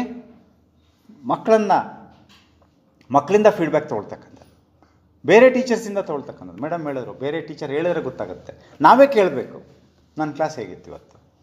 ಅದಕ್ಕೆ ಒಂದು ಎಷ್ಟು ಮೆಚುರಿಟಿ ಬೇಕು ನಮಗೆ, ನಮ್ಮ ಅಹಂಕಾರಗಳು ಎಷ್ಟು ಕಡಿಮೆ ಆಗಬೇಕು, ಮತ್ತು ನಾವು ಗ್ರೋತ್ ಮೈಂಡ್ಸೆಟ್ ಇರಬೇಕು. ಗ್ರೋತ್ ಮೈಂಡ್ಸೆಟ್ ಅಂದರೆ ಬೆಳವಣಿಗೆಯ ಮನಸ್ಥಿತಿ ಇರಬೇಕು ನಮಗೆ. ನಾನು ಒಳ್ಳೆಯ ಶಿಕ್ಷಕನಾಗಿ ಬೆಳಿಬೇಕು, ಅದಕ್ಕಿಂತ ಮುಂಚೆ ಒಳ್ಳೆಯ ಮಾನವನಾಗಬೇಕು. ನನಗೆಲ್ಲ ಗೊತ್ತಿದೆ, ನಾನು ಭಾಳ ಚೆನ್ನಾಗಿ ಪಾಠ ಮಾಡ್ತೀನಿ ಅನ್ನುವಂತಹ ಭ್ರಮೆಗಳನ್ನು ನಾವು ಬಿಡಬೇಕು. ನನಗೆಷ್ಟು ಗೊತ್ತಿಲ್ಲ ನನ್ನ ಸಬ್ಜೆಕ್ಟಲ್ಲಿ, ಕಲಿಸೋದು ಹೇಗೆ. ನೆನ್ನೆ ಮುರಳೀಧರ್ ಸರ್ ಅವರು ಹೇಳ್ತಾರೆ, -((+) ಹೇಗೆ, a+b² = a² + 2ab + b². ಹೇಗೆ ಅದು? ಅದಕ್ಕೆ ಬರೀ ಕಂಠಪಾಠ ಮಾಡಿಸೋದ? ಅದನ್ನು ನಾನು ತಿಳಿಸ್ಕೊಡ್ಬೇಕಾ? ಅದು ತಿಳಿಸ್ಕೊಡ್ಬೇಕು ಅಂತ ನಾನು ಕಲಿಬೇಕು. ಯೂಟ್ಯೂಬಲ್ಲಿ ನೋಡಬೇಕು, ಬ್ರೌಸ್ ಮಾಡಬೇಕು, ಸಮಯ ವಿನಿಯೋಗ ಮಾಡಬೇಕು, ಬಂದು ಕಲಿಸ್ಬೇಕು. ಸೊ ಇದೆಲ್ಲಕ್ಕೆ ಸಮಯ ಕೊಡ್ತಕ್ಕಂಥದ್ದು. ಎಲ್ಲದಕ್ಕಿಂತ ಮುಖ್ಯವಾಗಿ ಬದಲಾವಣೆಗೆ ನಾನು ಸಿದ್ಧ ಇದ್ದೀನ. ಇದೆಲ್ಲ ಆಗಬೇಕು ಅಂದರೆ ನಾನು ಸಿದ್ಧ ಇರಬೇಕಲ್ವಾ, whether I am ready for change. So ಇವುಗಳಿಗೆ ನಾವು ಬಹಳ ಮುಖ್ಯವಾಗಿ ನಾವು ಏನಂದರೆ ಮೈಂಡ್ಫುಲ್ನೆಸ್, ನಾನು ಯಾವ ರೀತಿ ವರ್ತಿಸ್ತೀನಿ, ಏನು ಮಾತಾಡ್ತೀನಿ, ಎಚ್ಚರ ತಪ್ಪಬಾರ್ದು. ಶಿಕ್ಷಕರೊಂದಿಗೆ ಹೇಗೆ ವರ್ತಿಸ್ತಿದ್ದೀನಿ, ಇವತ್ತಿನ ಕೆಲಸ ನಾನು ಏನು ಮಾಡಬೇಕು, ಮಾಡೋ ಕೆಲಸ ಎಲ್ಲ ಬಿಟ್ಟು ಮೊಬೈಲ್ ನೋಡ್ಕೊಂಡು ಕೂತ್ಕೊಳ್ಳೋದಲ್ಲ. ಕ್ಲಾಸ್ ರೂಮಲ್ಲೇ ಮೊಬೈಲ್ ಉಪಯೋಗಿಸ್ತಾ ಇರ್ತೀವಿ ಎಷ್ಟೋ ಸಲ ಟೀಚರ್ಸ್. ಸೊ ನನ್ನ ಇವತ್ತಿನ ತಯಾರಿ ಏನು, ನಂದು ನಾನೇನು ಮಾತಾಡಬೇಕು, ಏನು ಕಲಿಸ್ಬೇಕು, ಎಷ್ಟು ಕಲಿಸ್ತಾ ಇದ್ದೀನಿ, ಮಕ್ಳು ಹೇಗೆ ಕಲಿತಾ ಇದ್ದಾರೆ, ಟೆಸ್ಟ್ಗಳಲ್ಲಿ ಯಾವ ರೀತಿ ಬಂದು ಮಾರ್ಕ್ಸ್ ಅವ್ರದ್ದು ಕಮ್ಮಿ ಬಂದರೆ ಕಾರಣ ಏನು, ಅವ್ರನ್ನ ತಿದ್ದೋದು ಹೇಗೆ, ಇದೆಲ್ಲವನ್ನು ನಾವು ನೋಡ್ತಕ್ಕಂಥದ್ದು. ಮೈಂಡ್ಫುಲ್ನೆಸ್ ಬೇಕಾಗತ್ತೆ. ಜರ್ನಲಿಂಗ್ ಯಾರೋ ಹೇಳೋರು, ಬರೆಯೋವಂಥದ್ದು ಎಷ್ಟು ಪವರ್ಫುಲ್ ಅಂದರೆ, ಡೈರಿ ಬರೀತಾರೆ ಕೆಲವರು, ಒಂದು ಪೇಜ್ ಬರೀರಿ, ಅರ್ಧ ಪೇಜ್ ಬರೀರಿ, ಅವತ್ತಿನ ರಿಫ್ಲೆಕ್ಷನ್ಸ್. ನೀವು ನಿಮ್ಮ ಚಿಂತನೆಗಳನ್ನು ಬರವಣಿಗೆ ರೂಪದಲ್ಲಿಟ್ಟರೆ, ಇವನ್ ಕ್ಷಮೆ ಹೇಗೆ ಅಂತ ಹೇಳಿದ್ರು, ಅದನ್ನು 2 ಬರೀರಿ ನೀವು. ಈ ರೀತಿ ನನಗೆ ಮನಸ್ಸಿನ ನೋವಾಯಿತು, ಆದರೂ ಸಹ ಅವರನ್ನು ನಾನು ಕ್ಷಮಿಸಿದ್ದೀನಿ, ಬರೆದು ಬಿಟ್ಟರೆ ಮುಗಿದೋಯ್ತು ನಿಮ್ಮಲ್ಲಿ. ಗುರುಗಳು ಹೇಳಿದ್ರು, ಪಾಸ್ ಆನ್ ಟು ಡಿವೈನ್, ನಾನು ಇದನ್ನು ದೈವತ್ವಕ್ಕೆ ಅರ್ಪಿಸ್ತಿದ್ದೀನಿ, ದೇವರಿಗೆ, ಮುಗಿದೋಯ್ತು. ನೀವು ಬರೆದಿಟ್ಬಿಟ್ರೆ ಇಲ್ಲಿಂದ ಇಲ್ಲಿಗೆ ಹೋಗಿ ನಮ್ಮ ಮನಸ್ಸಿಗಾಗದ ಗಾಯದಿಂದ ಬುದ್ಧಿಪೂರ್ವಕವಾಗಿ ಹೋಗಿ ಅದನ್ನು ಮತ್ತೆ ಭಾವನಾತ್ಮಕವಾಗಿ ನಾವು ಅದನ್ನು ತಿರುಗಿಸ್ಬಿಟ್ರೆ ಮುಗಿದೋಯ್ತಲ್ಲಿ. ರಿಫ್ಲೆಕ್ಷನ್ಸ್ ಬರೀಬೇಕು, ನಮ್ಮ ಕಲಿಕೆಗಳು, ನಮ್ಮ ದೋಷಗಳು ಎಲ್ಲ. ಸೊ ಇವೆಲ್ಲವನ್ನು ಆಮೇಲೆ ಮೆಡಿಟೇಷನ್ ಭಾಳ ಇಂಪಾರ್ಟೆಂಟು. ಮೆಡಿಟೇಷನ್ನ ಮಾಡೋದ್ರಿಂದ ಮೈಂಡ್ಫುಲ್ನೆಸ್ ಬೆಳೆಯುತ್ತೆ. ಆಟೋಮ್ಯಾಟಿಕ್ಕಾಗಿ ವರ್ತಿಸ್ತಕ್ಕಂಥದ್ದೇನಿದೆ, ನಾವು ಒಂದು ರೀತಿ ಮಿಷಿನ್ ಥರ ಆಗಿದ್ದೀವಿ ಇವಾಗ. ಪ್ರತಿ ದಿವಸ ಹೀಗೇ ಗಮನಿಸ್ತಾ ಇದ್ದೀವಿ ನಾವು. ಮಕ್ಕಳು ನೋಡ್ರಿ ಎಷ್ಟು ಚೆನ್ನಾಗಿ ಗಮನಿಸ್ತಾರೆ ಅವ್ರು ದೇ ಆರ್ ಮೈಂಡ್ಫುಲ್. ಬಟ್ ನಾವು ಮೈಂಡ್ಫುಲ್ ಅಲ್ಲ. ಒಂದು ಮರನ ಎಷ್ಟು ಚೆನ್ನಾಗಿ ನೋಡ್ತಾರೆ ಅವರು, ಒಂದು ಪಕ್ಷಿನ ಎಷ್ಟು ಚೆನ್ನಾಗಿ ನೋಡ್ತಾರೆ ಅವರು. ಪಕ್ಷಿಗಳ ಒಂದು ಉಲಿಯುವಿಕೆ ಏನಿದೆ, ಆ ಧ್ವನಿ, ಅದನ್ನು ನೀವು ಮನಸ್ಸಿಟ್ಟು ಆಲಿಸಿದ್ರೆ ಎಷ್ಟೋ ಕಾಯಿಲೆಗಳು ವಾಸಿಯಾಗುತ್ತೆ ಅಂತ ಇತ್ತೀಚಿನ ಸಂಶೋಧನೆ. ಅದು ಅರಣ್ಯಕ್ಕೆ ಕರ್ಕೊಂಡು ಹೋಗಿ ನಿಮ್ಮನ್ನು ಪಕ್ಷಿಗಳ ಧ್ವನಿಯನ್ನು ಕೇಳಿಸ್ತಕ್ಕಂಥದ್ದು.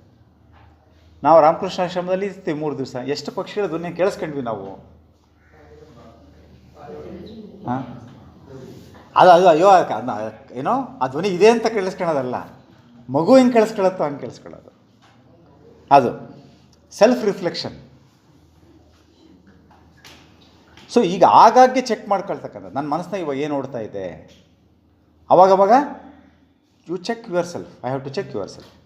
ಸೊ ಇದೆಲ್ಲವನ್ನು ಮಾಡ್ತಾ ನಾವು ಒಬ್ಬ ಒಳ್ಳೆಯ ಶಿಕ್ಷಕನಾಗಿ, ಶ್ರೇಷ್ಠ ಶಿಕ್ಷಕನಾಗಿ ರೂಪುಗೊಳ್ಳುವಂಥದ್ದೇನಿದೆ. ಸೊ ಈಗ ನಿಮಗೊಂದು ಇನ್ನೊಂದು 15-20 ನಿಮಿಷ ಟೈಮ್ ಇದೆ ನಮಗೆ. ನಿಮಗೊಂದು ಚಟುವಟಿಕೆ ಈಗ ನಿಮಗೆ. ಸೊ ನೀವು ಒಂದು 3-4 ನಿಮಿಷ, ನಿಮಗೆ ಒಂದು 5 ನಿಮಿಷ ನಿಮಗೆ ಕಣ್ಮುಚ್ಚಿ ನಿಮ್ಮನ್ನು ನೀವು ಅಪರಿಚಿತರ ಥರ ಅವಲೋಕನವನ್ನು ಮಾಡ್ಕೊಳ್ತಕ್ಕಂಥದ್ದು. ಆಮೇಲೆ ನೀವು ನಿಮ್ಮ ಒಂದು ನೋಟ್ಬುಕ್ಕಲ್ಲಿ ನಿಮ್ಮ ರಿಫ್ಲೆಕ್ಷನ್ನಲ್ಲಿ ಇವಾಗ ನಾನು ಇಷ್ಟೊಂದು ಚಿಂತನೆಗಳನ್ನು ಮಾಡಿದೆ, ಇದು ಚಿಂತನೆ ಸಮಯದ ಒಂದು ಮಿತಿಯೊಳಗೆ ಇನ್ನೂ ಅಷ್ಟು ವಿಷಯಗಳನ್ನ ಹೇಳೋಕ್ಕಾಗಿರಲ್ಲ, ಅದೆಲ್ಲವೂ ನಿಮಗೂ ಗೊತ್ತಿರೋಂಥದ್ದು. ಒಬ್ಬ ಶಿಕ್ಷಕನಾಗಿ ನಾನು ಹೇಗಿರಬೇಕು, ನನ್ನ ಕರ್ತವ್ಯಗಳು ಹೇಗೆ ಅಂತ ಅವುಗಳಿಗೆ ಬೆಳಕು ಚೆಲ್ಲುವಂಥ ಪ್ರಯತ್ನವನ್ನು ಮಾಡಿದಾಗ ನನ್ನಲ್ಲಿ ಇಂತಹ ಬದಲಾವಣೆ ಮತ್ತು ಇಂತಹ ಬೆಳವಣಿಗೆ ಎರಡು ಅಂಶ. ಒಂದು ಬದಲಾವಣೆ ಯಾವಾಗ ಗೊತ್ತಾಗುತ್ತದೋ, ನಿಮಗೆ ಕನ್ನಡಿಯನ್ನು ಹಿಡಿದಾಗ. ಆ ಕನ್ನಡಿ ಹಿಡಿಯೋ ಕೆಲಸವನ್ನು ಯಾವ ಒಂದು ಅಂಶ ನಾನು ಬದಲಾವಣೆ ಆಗಬೇಕು. ಯಾವ ದೃಷ್ಟಿಯಲ್ಲಿ? ಮಕ್ಕಳಿಗೆ, ವಿದ್ಯಾರ್ಥಿಗಳಿಗೆ ಒಳ್ಳೆಯ ಶಿಕ್ಷಣ ಕೊಡುವಂತಹ ದೃಷ್ಟಿಯಲ್ಲಿ, ಒಳ್ಳೆಯ ಶಾಲೆ ಕಟ್ಟುವಂತಹ ದೃಷ್ಟಿಯಲ್ಲಿ, ಒಬ್ಬ ಶ್ರೇಷ್ಠ ಶಿಕ್ಷಕನಾಗುವಂತಹ ದೃಷ್ಟಿಯಲ್ಲಿ ಯಾವ ಬದಲಾವಣೆ ಆಗಬೇಕು ಮತ್ತು ಎರಡನೇದು ಯಾವ ಬೆಳವಣಿಗೆ ಆಗಬೇಕು. ಒಂದು ಎರಡೆರಡು ಪಾಯಿಂಟು ಅಥವಾ ಮೂರು ಪಾಯಿಂಟನ್ನು ನೀವು ನೋಟ್ ಮಾಡ್ಕೊಂಡು ನಾವು ರ್ಯಾಂಡಮ್ ಆಗಿ ನಿಮ್ಗೆ ಯಾರ್ಯಾರು ಇದೀರೋ ಅದನ್ನು ವಿವರಿಸೋಂಥ ಪ್ರಯತ್ನವನ್ನು ಮಾಡೋಣ. ಈಗ 10:51 ಈಗ ಟೈಮು. 10:56ವರೆಗೂ ಸ್ಟ್ರೈಟಾಗಿ ಕೂತ್ಕೊಳ್ಳಿ, ಕಣ್ಮುಚ್ಚಿ ಮಾಡೋಣ. ಅದನ್ನು ಸ್ಟ್ರೈಟಾಗಿ ಕೂತ್ಕೊಳ್ಳಿ. ಸ್ಟ್ರೈಟಾಗಿ ಕೂತು ಬೆನ್ನು ನೇರವಾಗಿರಲಿ, ಕೈ ನಿಮ್ಮ ಇದ್ರ ಮೇಲೆ ಇಟ್ಕೊಳ್ಳಿ, ತೊಡೆ ಮೇಲೆ. ಸೊ ಉಸಿರಾಟನ ಮಾಡ್ತಾ ಕಣ್ಣನ್ನು ಮುಚ್ಚಿ ನಿಮ್ಮ ಹೊರಗಡೆ ಬಂದು ನಿಮ್ಮನ್ನು ನೀವು ಅವಲೋಕಿಸ್ತಕ್ಕಂಥ ಪ್ರಯತ್ನವನ್ನು ಮಾಡಿ. ನಾನು ಚಂದ್ರಶೇಖರ ಆದರೆ ನಾನು ಚಂದ್ರಶೇಖರ ಹೇಗಿದ್ದೀನಿ? ಕಣ್ಣು ಮುಚ್ಕೊಳ್ಳಿ. ನಿಮ್ಮ ಹೆಸರನ್ನ ನೀವು ನೋಡ್ಕೊಂಡು ಇಷ್ಟು ವರ್ಷಗಳಲ್ಲಿ ನೀವು ಯಾವ ರೀತಿಯಲ್ಲಿ ನಿಮ್ಮ ವರ್ತನೆಗಳು, ನಿಮ್ಮ ವ್ಯಕ್ತಿತ್ವ, ನಿಮ್ಮ ವೃತ್ತಿಯಲ್ಲಿ ನಿಮ್ಮ ತೊಡಗಿಸಿಕೊಳ್ಳುವಿಕೆ, ನಿಮ್ಮ ಬದ್ಧತೆ, ನಿಮ್ಮನ್ನು ನೀವು ಅವಲೋಕನವನ್ನು ಮಾಡ್ಕೊಳ್ತಾ ಇದ್ದೀರಾ.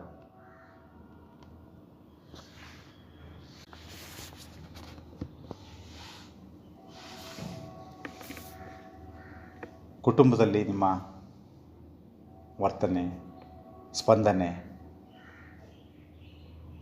ಸ್ಟಾಫ್ ರೂಮಲ್ಲಿ, ತರಗತಿ ಕೋಣೆಯಲ್ಲಿ, ಮಕ್ಕಳಿಗೆ ಕಲಿಸುವಂತಹ ಒಂದು ಪ್ರಕ್ರಿಯೆಗಳಲ್ಲಿ,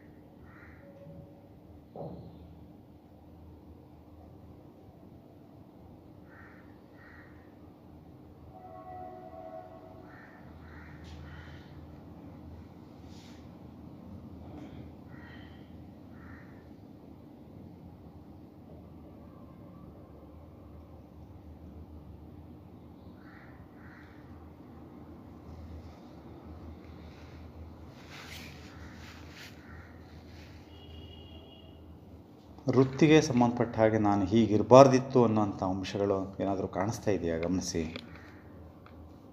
ಅಥವಾ ಇನ್ನಷ್ಟು ಹೀಗಾಗಬೇಕಿತ್ತು ಅನ್ನುವಂಥದ್ದು ಏನಾದರೂ ಕಾಣಿಸ್ತಾ ಇದೆಯಾ?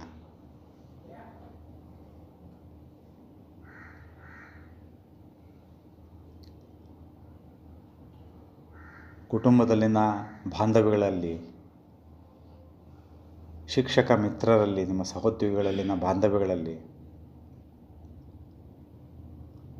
ವಿದ್ಯಾರ್ಥಿಗಳೊಂದಿಗಿನ ಬಾಂಧವ್ಯದಲ್ಲಿ,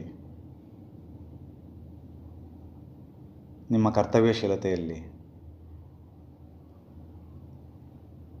ಶಿಕ್ಷಕನಾಗಿ ತೊಡಗಿಸಿಕೊಳ್ಳುವಷ್ಟು ಸಮಯದಲ್ಲಿ ಎಷ್ಟು ಸಮಯವನ್ನು ತೊಡಗಿಸಿಕೊಳ್ತಾ ಇದ್ದೀನಿ, ಇವುಗಳಲ್ಲಿ ಅವಲೋಕನವನ್ನು, ನಿಮ್ಮನ್ನು ನೀವು ಅವಲೋಕನವನ್ನು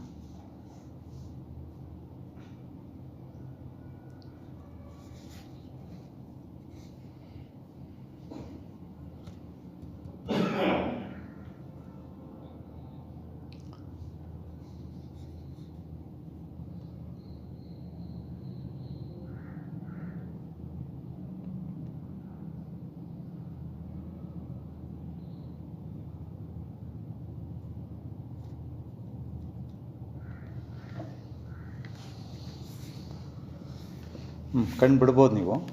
4 ನಿಮಿಷ ನೀವು ಸಮಯ ತೊಗೊಂಡಿದ್ದೀರಾ. 4 ನಿಮಿಷ ಎಷ್ಟು ಜಾಸ್ತಿ ಅನಿಸುತ್ತಲ್ವಾ? ಈಗ ನೀವು ಒಂದು 2 ನಿಮಿಷ ಟೈಮಲ್ಲಿ 10:56 58ರವರೆಗೂ ಒಂದು 2 ಪಾಯಿಂಟು ನಿಮ್ಮ ಅವಲೋಕನದಲ್ಲಿ ಕಂಡು ಬಂದಿದ್ದೇನು ಬರೆಯೋ ಪ್ರಯತ್ನ ಮಾಡಿರಿ. ಏನು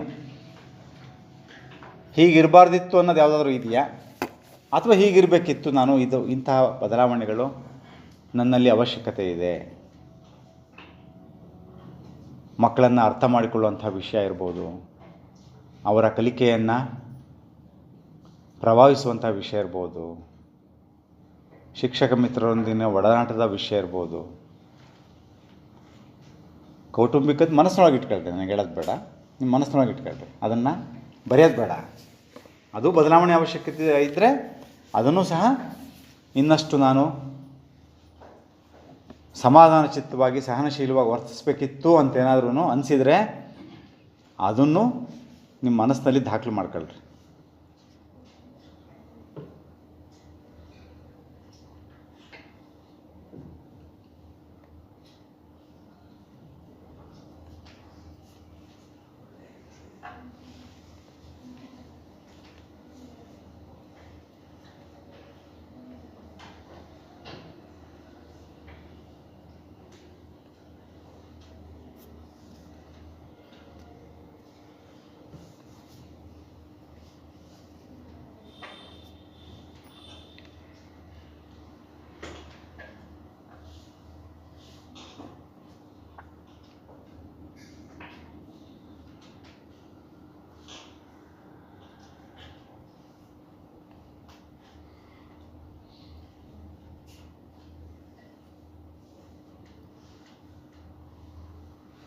ಮುಗಿದಿರೋರು ಸುಮ್ಮನೆ ಕೈ ಮಾಡಿ, ನನಗೆ ಗೊತ್ತಾಗತ್ತೆ. ಹಾಂ,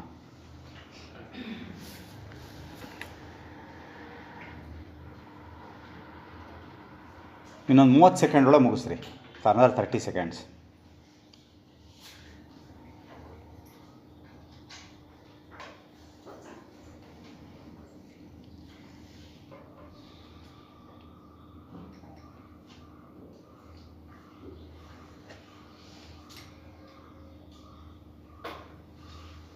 ಓಕೆ, ಈಗ ಬರೆಯೋದು ನಿಲ್ಲಿಸ್ಬೋದಾ? ಈಗ ಒಬ್ಬೊಬ್ಬರು ಒಂದು ಕಡೆಯಿಂದ ಎಲ್ಲರೂ ಹೇಳ್ರಿ, ಒಂದೊಂದು ಪಾಯಿಂಟ್ಸ್ ಅಷ್ಟೇ, ವಿವರಣೆಗೆ ಹೋಗೋದು ಬೇಡ, ಜಸ್ಟ್ ಪಾಯಿಂಟ್ಸ್. ಕೂತ್ಕೊಂಡು ಹೇಳಿ. ಈಗಿರ್ತಕ್ಕಂಥ ವಿಚಾರಗಳನ್ನು ಇನ್ನೂ ಹೆಚ್ಚಿನ ವಿಚಾರ ಅಂದರೆ ಒಂದು ಸೂಚನೆ ನಿರ್ದಿಷ್ಟವಾಗಿ ಹೇಳಬೇಕು, ಸ್ಪೆಸಿಫಿಕ್ಕಾಗಿ ಹೇಳಬೇಕು, ಜನರಲಾಗಿ ಹೇಳಬಾರ್ದು. ನಾವು ಮೇಸ್ಟ್ರುಗಳು ನಾವೆಲ್ಲ ಹೆಂಗೆ ಅಂದರೆ, ನಾವು ಅಂತೀನಿ, ನನ್ನ ಸೇರ್ಕೊಂಡು ಜನರಲ್ಲ ಮಾತಾಡೋದು ಜಾಸ್ತಿ ನಾವು. ಯಾಕಂದರೆ ಬಿ ಎಡ್ ಕಳಿಸೋದೇ ಹೆಂಗೆ, ಹಾಂ, ಎಲ್ಲದಕ್ಕೂ ಒಂದೇ ಉತ್ತರ ಅಲ್ವಾ? ಹಾಂ, ಮಕ್ಕಳಿಗೆ ಕಲಿಸತಕ್ಕಂಥ ವಿಷಯಗಳನ್ನು ಮನೆಯಲ್ಲಿ ಇನ್ನಷ್ಟು ಅಭ್ಯಾಸ ಮಾಡಿ ಮಕ್ಕಳಿಗೆ ತಿಳಿ ಪ್ರಿಪ್ರೇಷನ್ನ ಇನ್ನೂ ಸ್ವಲ್ಪ ಚೆನ್ನಾಗಿ ಮಾಡಬೇಕು. ಎಸ್, ತರಗತಿ ಸಂದರ್ಭದಲ್ಲಿ ಪಾಠ ಬೋಧನೆಯಲ್ಲಿ ಪ್ರತಿ ವಿದ್ಯಾರ್ಥಿಯನ್ನು ಗಮನಿಸಿ ಪಾಠ ಮಾಡಬೇಕು. ಓಕೆ, ಇನ್ನು ಸ್ವಲ್ಪ ಸಾಧ್ಯ ಆದಷ್ಟು ನಿಮ್ಮ ಅವಲೋಕನದಲ್ಲಿ ನಿಮ್ಮ ವರ್ತನೆಗೆ ಸಂಬಂಧಪಟ್ಟಿದ್ದು ಯಾವುದಾದ್ರೂ ಬಂದಿದ್ದರೆ ಅದು ಭಾಳ ಮುಖ್ಯ. ವರ್ತನೆ ಸರ್ ಹಿಂಗೆ ಮಾಡಬಾರ್ದಾಗಿತ್ತು, ನಾನು ಇವಾಗ ನನಗೆ ಅನ್ನಿಸ್ತಾ ಇದೆ, ಅದನ್ನು ಸ್ವಲ್ಪ ಹೈಲೈಟ್ ಮಾಡಿ. ನನಗೆ ಇದು ಜನರಲ್ ಆಗ್ತದೆ ಇದು, ಯಾಕಂದರೆ ಆಯಿತು ಇಲ್ಲಿ ಎಲ್ಲ ಕಡೆಯಿಂದ ಇಲ್ಲಿ ಕಡೆಯಿಂದ ಬಂದುಬಿಡ್ತೀನಿ ನಾನು. ಹಾಂ, ಸ್ವಲ್ಪ ಆ ಥರದ್ದು ರಿಫ್ಲೆಕ್ಟ್ ಮಾಡಿ. So it will help others also. ಹಾಂ, ಕಲಿಕೆಯಲ್ಲಿ ವಿದ್ಯಾರ್ಥಿಗಳನ್ನು ಇನ್ನೊಂದಿಷ್ಟು ಪ್ರೀತಿಯಿಂದ ಮಾತಾಡಿಸ್ಬೇಕು. ವೆರಿ ಗುಡ್, ಮೋಸ್ಟ್ ಇಂಪಾರ್ಟೆಂಟ್ ಅದು. ಮಕ್ಕಳಿಗೆ ಪ್ರೀತಿಯಿಂದ ಮಾತಾಡಿಸಿದರೆ ಏನೋ ಬಸವಣ್ಣ ರಚನೆ ಇದೆಯಲ್ಲ, ಪ್ರೀತಿಯಿಂದ ಕರೆದರೆ ಓ ಎನ್ನನೇ ಶಿವನು, ಏನು ಬರುತ್ತದು? ನಂಬಿ ಕರೆದರೆ ಓ ಎನ್ನನೇ ಶಿವನು. ನಂಬಿದ್ರೆ ವಿದ್ಯಾರ್ಥಿ ಅವನು ಖಂಡಿತವಾಗ್ಲೂ ಕಲಿತಾನ ಅವನು. ಹಾಂ, ನೆಕ್ಸ್ಟ್.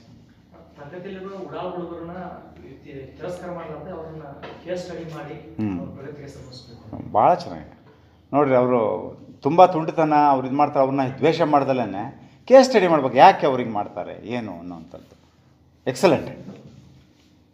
ಪ್ರತಿಯೊಂದು ಮಗುವಿನ ಕ್ರಿಯಾ ಸಂಶೋಧನೆ ಮಾಡಿ ಸರಿ.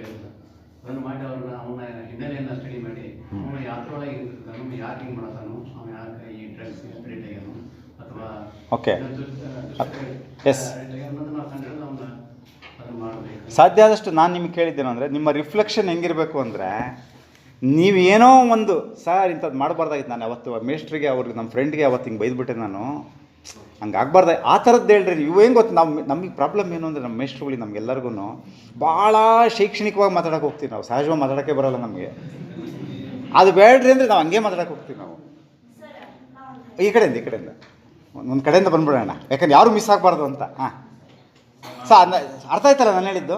ಆ ಥರ ಒಂದು ಯಾವುದೋ ಸ್ಮಾಲ್ ಇದನ್ನು ತೊಗೊಂಡು ಉಳಿದಿದ್ದನ್ನು ಈ ಪ್ರಾಕ್ಟೀಸ್ನ ನೀವು ಡೈಲಿ 3 minutes 4 minutes ಮಾಡಿದ್ವಿ ನಾವು. ಒಂದು ನಿಮಿಷ ಕೇಳಿಸ್ಕೊಳ್ಳಿ, ಡೈಲಿ 3 minutesೇ ಮಾಡಿ ನೀವು, it will be really helpful. ಹಾಂ, ನಾನು ಸಮಯ ಪಾಲನೆ ಕಟ್ಟುನಿಟ್ಟಾಗಿ ಪಾಲಿಸಬೇಕು. ಸಮಯ ಪಾಲನೆ, ಓಕೆ. ಹಾಂ, ಇದು ಶಿಸ್ತನ್ನು ಪರಿಪಾಲನೆ ಮಾಡಬೇಕು. ಶಿಸ್ತು ಪರಿಪಾಲನೆ ಮಾಡಬೇಕು. ಓಕೆ, ನಾವು ಮಾಡಿದ್ರೆ ಮಕ್ಕಳು ಮಾಡ್ತಾರೆ. Very nice. ನನಗೆ ಆ ನಮ್ಮ ಮಕ್ಕಳ ವಿಷಯವಾಗಿ ಚುಟುಕಾಗಿ ಹ್ಞೂ ಅವರು ಲೆಸನ್ ನೋಟ್ಸ್ಗಳನ್ನು ಮಕ್ಕಳ ಬರೆದು ಕೊಟ್ಟಂಥ ನೋಟ್ಸ್ಗಳನ್ನು ಪೂರ್ಣ ಪ್ರಮಾಣವಾಗಿ ಚೆಕ್ ಮಾಡಲಿಕ್ಕೆ ಆಗಿಲ್ಲ, ಕೆಲವೊಂದು ದೋಷಗಳನ್ನು ತಿದ್ದಲಿಕ್ಕೆ ಆಗಿಲ್ಲ, ನೋಡಬೇಕು ಅಂತ. ಭಾಳ ಒಳ್ಳೆಯದು ಬಂದಿದೆ, ವೆರಿ ನೈಸ್.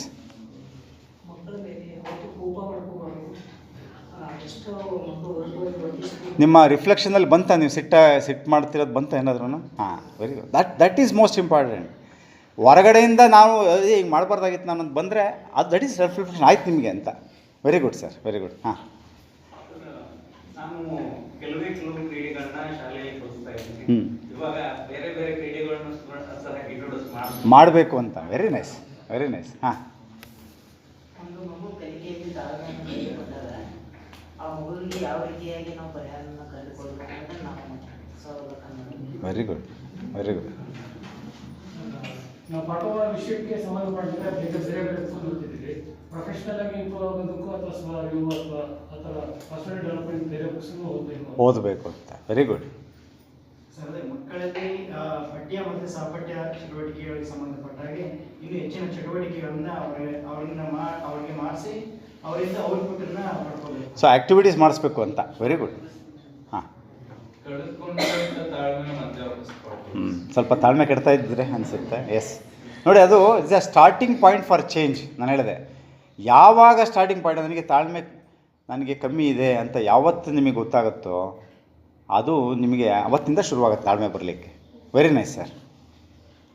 ಬೇರೆ ಶಿಕ್ಷಕರ ಬೋಧನಾ ಕಲೆಯನ್ನು ನಾವು ಕಲ್ತ್ಕೊಳ್ಬೇಕು. ಅದನ್ನು ಅಬ್ಸರ್ವ್ ಮಾಡೋ ಅಂಥದ್ದು ನೋಡಿರಿ, ಮೋಸ್ಟ್ ಇಂಪಾರ್ಟೆಂಟ್. ನಾವೇನು ಮಾಡ್ತೀವಿ, ನಮ್ಮದೇ ಬೊಂಬಡ ಬಜಾಯಿಸ್ತಿರ್ತೀವಿ, ಬೇರೆಯವ್ರದ್ದು ನೋಡೋದೇ ಇಲ್ಲ ನಾವು.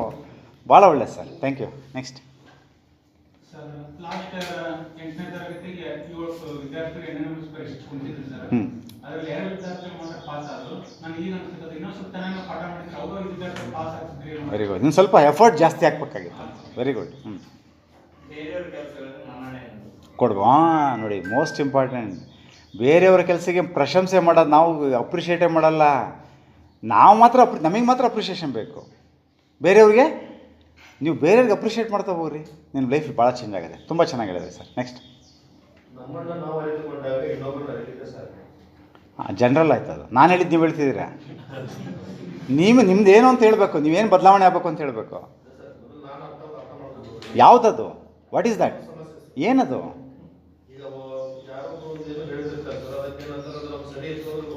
ಹಾಂ, ಒಪ್ಕೊಳ್ಳೋದು. ಅದು ಇದನ್ನ ಹೇಳಿ, ನೀವು ಒಪ್ಕೋಬೇಕು. ನಾನು ಬೇರೆಯವರ ವಿಚಾರಗಳನ್ನು ಒಪ್ಕೋಬೇಕು. ಜನರಲ್ ಹೇಳ್ಬೇಡ್ರಿ, ಒಪ್ಪಲ್ಲ ನಾನು. ಹಾಂ, ಮಕ್ಕಳ ಜೊತೆ ಮಾತನಾಡುವಾಗ ಭಕ್ತಿ ಶ್ರದ್ಧೆ ನಂಬಿಕೆಯಿಂದ ಮಾತಾಡಬೇಕು. ಭಾಳ ಒಳ್ಳೆಯದು. ಮಕ್ಕಳ ಜೊತೆ ಮಾತಾಡಬೇಕಾದ್ರೆ ಏನೋ ಶ್ರದ್ಧೆಯಿಂದ ಕೇಳಿಸ್ಕೊಳ್ಳುವಂಥದ್ದು, ನಂಬಿಕೆ ಇಟ್ಟು ಅವ್ರ ಜೊತೆ ವ್ಯವಹರಿಸ್ತಕ್ಕಂಥದ್ದು. ನೆಕ್ಸ್ಟ್, ಇದು ನನ್ನ ಕೆಲಸ ಅಂತ ಕೇಳೋ ಪ್ರಶ್ನೆ ಬರೋದಿಲ್ಲ. ಇದು ನನ್ನ ಕೆಲಸ ಅಂತ? ಹಾಂ ಹಾಂ, ಓಕೆ, ಎಲ್ಲವನ್ನ ನನ್ನ ಕೆಲಸ ಅಂತ ಒಪ್ಕೊಳ್ಳೋಂಥದ್ದು. ಇಲ್ಲ ನಾನಲ್ಲ ಅಂತ. ಓಕೆ, ನೆಕ್ಸ್ಟ್ ಸರ್, ಬೇಗ, ಟೈಮ್ ಕಮ್ಮಿ ಇದೆ. ಹಾಂ,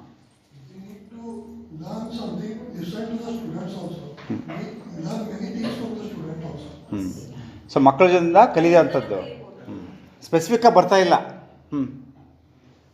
ಸರ್, ನನಗೆ ಆದಂಥ ರಿಫ್ಲೆಕ್ಷನ್ ಪ್ರಕಾರ ಕರಿಯರ್ ಸ್ಟಾರ್ಟ್ ಮಾಡಿದಾಗ ಒಂದು ಪ್ರಿನ್ಸಿಪಲ್ ಜೊತೆಗೆ ಹ್ಞೂ ಭಾಳ ಹಾರ್ಶ್ ಆಗಿ ಓವರ್ ರಿಯಾಕ್ಟ್ ಮಾಡಿದೆ ಸರ್. ವೆರಿ ಗುಡ್ ಅವ್ನು ಬೈದ್ಬಿಟ್ಟೆ. Very good. ಓ ಅದು ರಿಯಾಕ್ಟ್ ಮಾಡಿದ್ದಕ್ಕಲ್ಲ, ರಿಫ್ಲೆಕ್ಷನ್ ಆಗಿದ್ದಕ್ಕೆ. ಹಾಂ ಸೊ ಆ ಪ್ರಿನ್ಸಿಪಲ್ ಹತ್ಬಿಟ್ರು ಸರ್. ಹ್ಞೂ ಸೊ ಅವತ್ತು ಏನೋ ಅನಿಸ್ತು, ನನಗೆ ಓವರ್ ಆ್ಯಕ್ಟ್ ಮಾಡಬಾರ್ದಾಗಿತ್ತು. Very good, very good. ಈ ಥರದ್ದು ಬೇಕು ನನಗೆ. ಈ ಥರದ್ದಾದರೆ ರಿಯಲ್ ರಿಫ್ಲೆಕ್ಷನ್ನು. ಇದು ಸುಮ್ಮನೆ ಇವೆಲ್ಲ ಜನರಲ್ ನಾವು ಚೆನ್ನಾಗಿ ಓದಿಸ್ಬೇಕು ಮಾಡಬೇಕು ಅವೆಲ್ಲ ನಮ್ಮ ಬಿ ಎಡ್ ಸಿಲೆಬಸ್ ಅದು.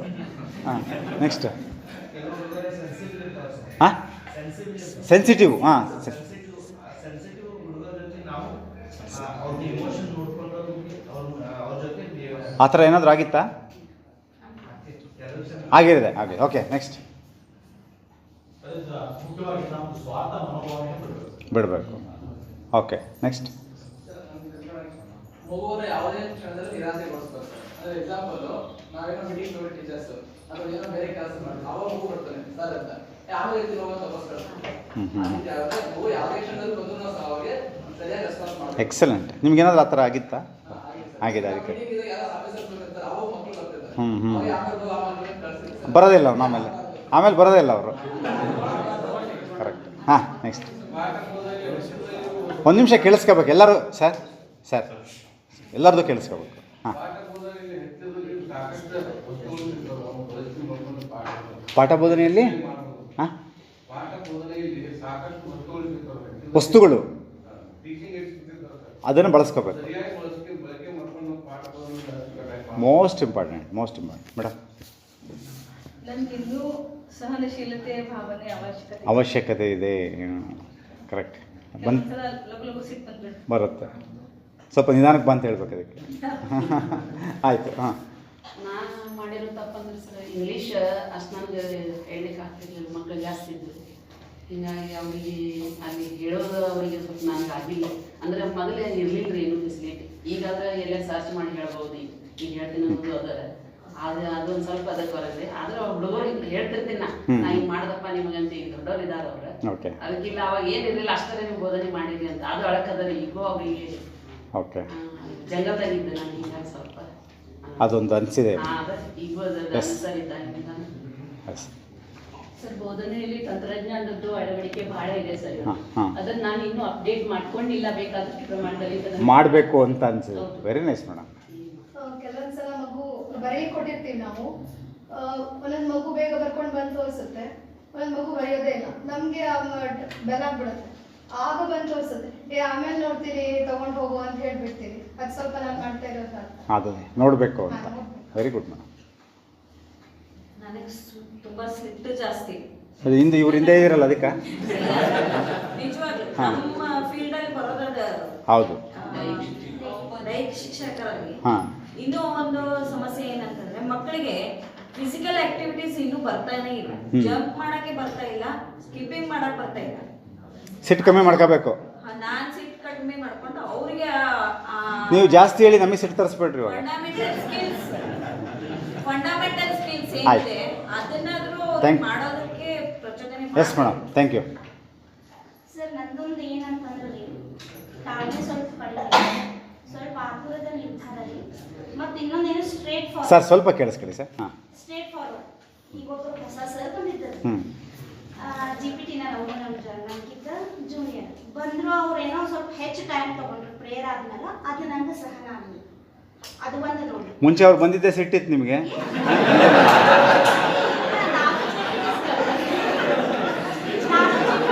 ಹಾಂ ಇಲ್ಲ, ಇದು ಒಂದು ನಿಮಿಷ. ಇದು ನಾನು ಯಾಕೆ ಹೇಳಿದೆ ಅಂದರೆ ಎಷ್ಟೋ ಸಾರಿ ನಮ್ಮ ವರ್ತನೆಗಳಲ್ಲಿ ಆ ಥರದ್ದೊಂದು ಇರುತ್ತೆ ಒಳಗಡೆ.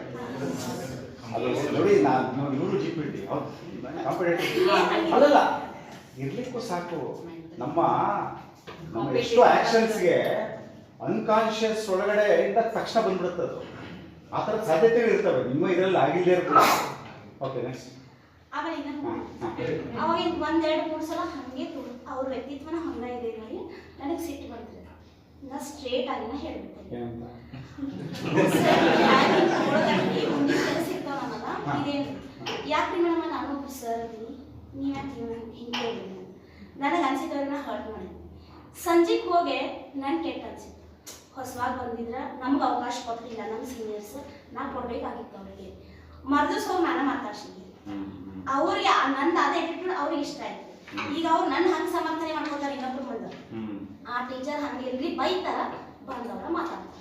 ಇದ್ರದಿಂದ ನಂತರ ಪಾಸಿಟಿವ್ ಎನರ್ಜಿ. ಸೊ ಈ ಆಟಿಟ್ಯೂಡ್ ದಿಂದ ಮುಂದಿನವ್ರಿಗೆ ಏನಾಗ್ತೈತಿ, ಆರಾಮ್ ಅನಿಸ್ತೈತಿ. ಪ್ಲಸ್ ನನಗೂ ಮನುಷ್ಯ ಶಾಂತಿ ಸಿಗ್ತೈತಿ. ಇದು ಓಕೆ ನಾನು ಬೈಯೋದು ಓಕೆ, ಅದು ಬೈಯೋದನ್ನ ಕಮ್ಮಿ ಮಾಡ್ಕೋಬೇಕಂತ ಅನಿಸ್ತಾ ಇದೆ. ಸ್ವಲ್ಪ ಕೆಲಸ ಬೇಗ ತರಗತಿಯಲ್ಲಿ ಎಲ್ಲಾ ರೀತಿಯ ಮಕ್ಕಳು ಇರ್ತಾರೆ. ಅವರೊಂದಿಗೆ ಕೋಪ ಮಾಡ್ಕೊಳ್ಳದೆ ಎಲ್ಲಾ ಮಕ್ಕಳನ್ನ ಪ್ರೀತಿಯಿಂದ ನೋಡ್ಕೊಂಡು. Very good. ಎಲ್ಲಾ ಮಕ್ಕಳನ್ನ ಪ್ರೀತಿಯಿಂದ ವೆರಿ ಗುಡ್. ನೆಕ್ಸ್ಟ್, ಈಗ ಸಹಜವಾಗಿ ಎಲ್ಲ ಮಕ್ಕಳು ಕಲಿತಾ ಇರ್ತಾರೆ. ಅದರ ಕಲಿಕೆಯಲ್ಲಿ ಹಿಂದುಳಿದಂತಹ ಮಕ್ಕಳೊಂದಿಗೆ ತಾಳ್ಮೆಯಿಂದ ವರ್ತಿಸಿ ಅವ್ರ ಮಟ್ಟಿಗೆ ಕೇಳಿದ್ರೆ ನಾನು ಕೂಡ ಪಾಠ ಬೋಧನೆ ಮಾಡಿದೆ. ಮೋಸ್ಟ್ ಇಂಪಾರ್ಟೆಂಟ್ ನೋಡ್ರಿ, ಕಲಿಕೆಯಲ್ಲಿ ಹಿಂದುಳಿದ ಮಕ್ಕಳನ್ನ ಪ್ರೀತಿಯಿಂದ ಕಂಡು ಅವ್ರನ್ನ ಎಷ್ಟೋ ಸಾರಿ ನಾನು ನೋಡಿದ್ದೀನಿ. ಟೀಚರ್ ಪಾಠ ಮಾಡ್ದಲೇನೆ ವೈಯಕ್ತಿಕವಾಗಿ ಮಕ್ಕಳಿಗೆ ಕಲಿಕೆ ಆಗ್ತಾರೆ ಪ್ರೀತಿಯಿಂದ. ನಾವು ಬರೀ ಪಠ್ಯವನ್ನ ಮುಗಿಸೋ ವೆರಿ ನೈಸ್. ನಾನು 8ನೇ ತರಗತಿಯಲ್ಲಿ ಕನ್ನಡ ತಗೊಂಡಿದ್ದೆ. ಒಂದು 4 ಜನ ಇದ್ದಾರೆ ಸರ್. ಸ್ವಲ್ಪ ಸರಿಯಾಗಿ ಓದಕ್ ಬರಲ್ಲ. ಅವ್ರಿಗೆ ಸಪ್ರೇಟ್ ಆಗಿ ಇಲ್ಲ ನೀವು ನಾಳೆ ಓದ್ಕೊಂಡೇ ಬರಬೇಕು, ನಾಳೆ ಓದಿಸ್ತೀನಿ ಅಂತ ಹೇಳ್ತೀನಿ. ಒಂದು 2 ಸಲ ಮಾಡಿದೆ. ಬಟ್ ಮಧ್ಯದಲ್ಲಿ ಏನಾಯ್ತಂದ್ರೆ ಕ್ಲಾಸ್ 40 ನಿಮಿಷದಲ್ಲಿ ಇದಲ್ಲ, ಅದೇ ಗ್ರಾಮರ್ ಅಂತೇಳಿ ಸ್ವಲ್ಪ ಅವ್ರನ್ನ ಕೇರ್ಲೆಸ್ ಮಾಡಿದ್ದೆ ಈಗ ಒಂದು 1 ವೀಕಿಂದ. ಬಟ್ ಈಗ ಅನಿಸ್ತಾ ಇದೆ ಅವ್ರು ನಾನು ಕೇರ್ಲೆಸ್ ಮಾಡಿದೆ. ನೆಕ್ಸ್ಟ್ ಅವ್ರನ್ನ ನಾನು ಸ್ವಲ್ಪ ಅವ್ರ ಜೊತೆ ತಗೊಂಡು ಹೋಗ್ಬೇಕಂತ. ಆಮೇಲೆ ಇನ್ನೊಂದು ನನಗೆ ಹೆಮ್ಮೆ ಅಂತಂದ್ರೆ ನಾನು 45 ನಿಮಿಷ ನಾನು ಯಾವುದೇ ಕ್ಲಾಸಿಗೆ ಹೋದ್ರು ಕಲಿಕೆಯಲ್ಲಿ ತೊಡ್ಕೊಂಡು ಮಕ್ಕಳ ಜೊತೆ 45 ನಿಮಿಷ ನಾವು ಪೂರ್ತಿಯಾಗಿ ನಾನು ಅವ್ರ ಜೊತೆ ಇನ್ವಾಲ್ವ್ ಆಗಿರ್ತೀನಿ. ಅದು ನನಗೆ ಹೆಮ್ಮೆ. ಮಕ್ಕಳು ನಡೆಯೋದು ಕ್ವಶನ್ ಕೇಳ್ತಿರ್ತಾರೆ, ಪಾಠ ಮಾಡ್ಬೇಕು. ನಾವೇನ್ ಮಾಡ್ತೀವಿ, ಬರೇ ಪಾಠ ಮುಗಿಸ್ಬೇಕು ಅನ್ನೋದಕ್ಕೆ ನಮ್ ತಲೆ ಇರುತ್ತೆ. ಅವ್ರ ಪ್ರಶ್ನೆಗೆ ನಾವು ಆನ್ಸರ್ ಮಾಡಲ್ಲ. ಆಮೇಲೆ ಹೇಳ್ತಿರ್ಬೇಕು ಅಂತ ಅವ್ರನ್ನ ಅಲ್ಲೇ ಕೂರಿಸ್ಬಿಡ್ತೀವಿ. ಆಮೇಲೆ ಮತ್ತೆ ಹೋದ ವರ್ಷ ನಾವು ಮಾಡಿದ ಪಾಠನ ಇದು ವರ್ಷ ನಾವು ಮಾಡ್ಬೇಕಾದ್ರೆ ಇನ್ನೊಂದ್ ಸ್ವಲ್ಪ ತಯಾರಿ ನಾವು ಮಾಡ್ಕೋಬೇಕು. ತಯಾರಿ ಅದಕ್ಕಿಂತ ನಾ ಇದು ವರ್ಷ ಹಿಂಗ್ ಹೇಳ್ಬೋದಾ ಅಂತ ಹೇಳಿ ನನಗೆ ಸರ್, ನನಗೆ ಅನ್ಸಿರ್ತಕ್ಕಂಥದ್ದು ಏನಂದ್ರೆ ಮಗುವಿನ ಸ್ಥಾನದಲ್ಲಿ ನಾನು ನಿಂತು ಜಾಸ್ತಿ ವಿಚಾರ ಮಾಡಬೇಕು ಅಂತ ಹೇಳಿ. ಯಾಕಂದ್ರೆ ನನಗೊಂದು ಇನ್ಸಿಡೆಂಟ್ ಆಯಿತು. ನಾನು 6th grade class teacher. Language teachers ಲ್ಯಾಂಗ್ವೇಜ್ಗಳನ್ನ ಬೋಧನೆ ಮಾಡಲಿಕ್ಕೆ ಟೆಕ್ಸ್ಟ್ ಬುಕ್ ಬೇಕು, ಮಕ್ಕಳು ತರಬೇಕು ಅದನ್ನ. ಲ್ಯಾಂಗ್ವೇಜ್ ಟೀಚರ್ ಬಂದು ನನ್ನ ತರಗತಿಯಲ್ಲಿ ಇರ್ತಕ್ಕಂಥ ಒಂದು ಮಗುವಿನ ಬಗ್ಗೆ ಕಂಪ್ಲೇಂಟ್ ಮಾಡಿದ್ದೆ. ಆ ಮಗು ಡೈಲಿ ಟೆಕ್ಸ್ಟ್ ಬುಕ್ ತರ್ತಾ ಇಲ್ಲ. ನಾನು ಅದರ ಹಿನ್ನೆಲೆ ಏನಿದೆ, ಆ ಮಗುವಿನ ನಾನು CBSE ಸ್ಕೂಲಲ್ಲಿ ವರ್ಕ್ ಮಾಡ್ತಾ. ಹಾಂ ಸರ್, ಅದರ ಹಿನ್ನೆಲೆ ಏನಿದೆ ಅಂತ ಅದರ ಹಿನ್ನೆಲೆ ಏನಿದೆ, ಆ ಮಗು ಯಾಕೆ ತರ್ತಾ ಇಲ್ಲ ಅನ್ನೋದನ್ನ ನಾನು ತಿಳ್ಕೊಳ್ತೇನೆ. ಆ ಮಗುವಿಗೆ ನಾಳೆ ತರಲೇಬೇಕು ಅಂತ ಹೇಳಿದೆ. ಪಾಪ ಅದು ಎಲ್ಲೋ ದುಡ್ಡು ಅಡ್ಜಸ್ಟ್ ಮಾಡಿ ತಂದು ಮಾರನೇ ದಿನ ಪುಸ್ತಕ ತಂದು ಆಮೇಲೆ ನನಗೆ ಗೊತ್ತಾಯ್ತು ಆ ಮಗುವಿನ ಫ್ಯಾಮಿಲಿ ಹೆಂಗ್ ನಡೀತಾ ಇದೆ ಅಂದ್ರೆ, ಆ ಮಗುವಿನ ತಂದೆ ಪಾನಿಪುರಿ ಮಾಡ್ತಾರೆ. ಪಾನಿಪುರಿ ಮಾರಿ ಬಂದಿರ್ತಕ್ಕಂಥ ದುಡ್ಡಲ್ಲಿ ಆ ಮಗುವಿನ ಓದಿಸ್ತಿರ್ತಾರೆ. ನನಗದು ಗೊತ್ತಿರ್ಲಿಲ್ಲ. ನಾನು ಒಂದು ಮಗುವಿನ ಹಿನ್ನೆಲೆಯನ್ನ ನಾನು ತಿಳ್ಕೊಬೇಕಾಗಿತ್ತು. ನಾನು ಅದಕ್ಕೆ ಸಜೆಷನ್ ಕೊಡೋಕ್ಕಿಂತ ಮುಂಚೆ ಅದರ ಸ್ಥಾನದಲ್ಲಿ ನಿಂತು ನಾವು ವಿಚಾರ ಮಾಡಬೇಕು. ತುಂಬಾ ಮಹತ್ವಪೂರ್ಣ 2 ವಿಷಯ ಇದೆ. ಅವರ ಮಗುವಿನ ಇದರಲ್ಲಿ ನಿಂತು ನೋಡೋದು ಮತ್ತು ಯಾಕೆ ಅಂತ ತಿಳ್ಕೊಳ್ಳೋದು. ಎಕ್ಸಲೆಂಟ್. ಸರ್, 23 ವರ್ಷ ಸರ್ವಿಸ್ ಸರ್. ಅದರಲ್ಲಿ ಬರೀ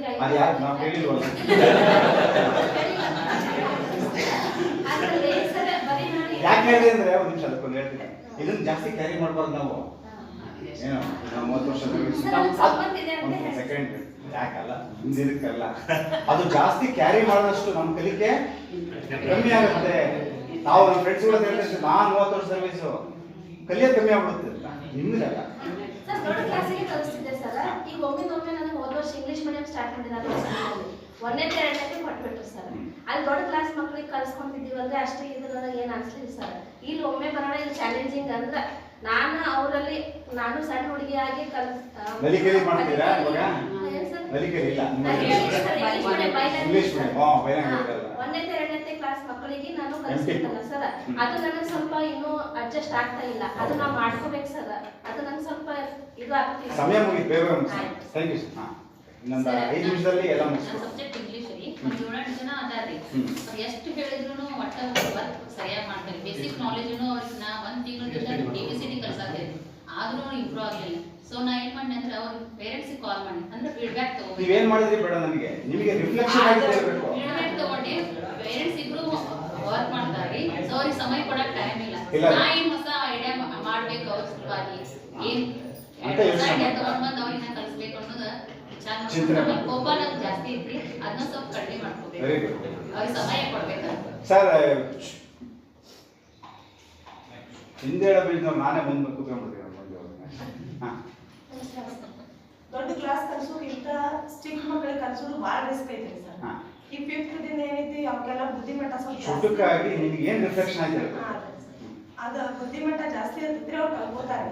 ಈಗ LKG UKG ಹಿಡಿದು 1 to 4 ಹುಡುಗರಿಗೆ ಏನು ಪೀಠಿಕೆ ಬೇಡ ನಿಮಗೆ ಏನು ರಿಫ್ಲೆಕ್ಷನ್ ಹೇಳ್ಬೇಕು ತಾಯಿ ಪ್ರೀತಿ ಕೊಟ್ಟು ಅವ್ರು ನಮ್ಮ ಕಡೆ ಒಲಿಸ್ಕೊಂಡು ಕಲಿಸ್ಬೇಕಂತ ನಾನು ತಾಯಿ ಪ್ರೀತಿ ಕೊಟ್ಟು ಕಲಿಸ್ಬೇಕು ಅಲ್ಲ ನೀವು ವೆರಿ ಗುಡ್ ನಮ್ಮ ಸ್ಕೂಲಲ್ಲಿ ಬೆಳಿಗ್ಗೆ ಮತ್ತು ಸಂಜೆ ಮೆಡಿಟೇಷನ್ ಮಾಡಿಸ್ತೇವೆ ಮಾಡಿಸ್ತೀರಾ ಮೆಡಿಟೇಷನ್ ಇದೆ ಎಷ್ಟು ಯಾವ ಸ್ಟ್ಯಾಂಡರ್ಡ್ ನಿಮ್ದು high school primary 5th 6th sir ಎಷ್ಟು ದಿವಸ ಮಾಡಿಸ್ತೀರಾ ಬೆಳಿಗ್ಗೆ 10 ನಿಮಿಷ ಸಂಜೆ ಅಲ್ಲ ಎಷ್ಟು ವರ್ಷದಿಂದ 6 ತಿಂಗಳು ವರ್ಷ ಇಲ್ಲ 1 ಇಯರ್ ಇಂದ ಮಾಡ್ತೀವಿ ಅವಾಗ ನಾನು ಮಾಡೋದಿಲ್ಲ ನಾನು ಅಬ್ಸರ್ವ್ ಮಾಡ್ತಾ ಇರ್ತೇನೆ ಇವ್ರು ಮಾಡ್ತಾರೆ ಇಲ್ಲ ಹೇಳಿ ಈಗ ನಾನು ಡಿಸೈಡ್ ಮಾಡಿದೆ ಅಂದ್ರೆ ಮಕ್ಕಳ ಮೇಲೆ ಭರೋಸೆ ಇಟ್ಟು ನಾನು ಅವ್ರ ಜೊತೆ ಮೆಡಿಟೇಷನ್ ಮಾಡಬೇಕು ಓ ನೀವು ಮಾಡ್ತಿರ್ಲಿಲ್ವಾ ಅವ್ರಿಗೆ ಇಲ್ಲ ಅವ್ರು ಮಾಡ್ತಾರೆ ಅಂತ ನಾವು ಮನೆಯಲ್ಲಾದ್ರೂ ಮಾಡ್ತಿದ್ರ ನೀವು ಮನೆಯಲ್ಲಾದ್ರೂ ಮಾಡ್ತಿದ್ರಾ ಮನೇಲೂ ಇಲ್ಲ ಈಗ ಗುರುಜಿ ತುಂಬಾ ಇಂಪ್ರೆಸ್ ಅವ್ರು ಮಾಡ್ತಾರೆ ಹುಡುಗರಿಗೆ ಮಾಡ್ಸೋದು ನೀವು ಮಾಡಂಗಿಲ್ಲ ಆಯ್ತು ನೋಡಿ ಅಲ್ಲ ಮಾಡ್ಬೇಕು ಯಾಕಂದ್ರೆ ನೀವು ಅವ್ರು 5 ನಿಮಿಷ ಮಾಡ್ತೀರಿ ನೀವು ಅರ್ಧ ಗಂಟೆ ಮಾಡ್ಬಾರ್ದು 15 ನಿಮಿಷ ಮಾಡ್ಬೇಕು ಇಲ್ಲ ನಮಗೆ ನೈತಿಕವಾಗಿ sir forgiveness and discipline follow ಮಾಡ್ಬೇಕಂತ very good thank you thanks sir ಹುಡುಗರು ಸಿಟ್ಟ ಸವಾಲ ಹುಡುಗರ ಬೀಳಾಕತ್ತೆ ಮುಂದಿನ ಪ್ಲಾನಿಂಗ್ ಇಲ್ದನ ಅಂದ್ರೆ ಯಾವುದೋ ಒಂದನ್ನ ಕಲಿಸ್ತಾ ಮುಂದಿನ ಪ್ಲಾನಿಂಗ್ ಕಡಿಮೆ ಆಗ್ತದೆ ಪ್ಲಾನಿಂಗ್ ಇಂದ ಕಲಿಸೋದು ಎಫೆಕ್ಟ್ ಆಗುತ್ತೆ ಸರ್ ನನ್ನ ಬೋಧನೆಯಲ್ಲಿ ಚಟುವಟಿಕೆ ಆಧಾರಿತ ಕಲಿಕೆ ಇನ್ನೂ ಅನ್ನಿಸ್ತಾ ಇದೆ ಓಕೆ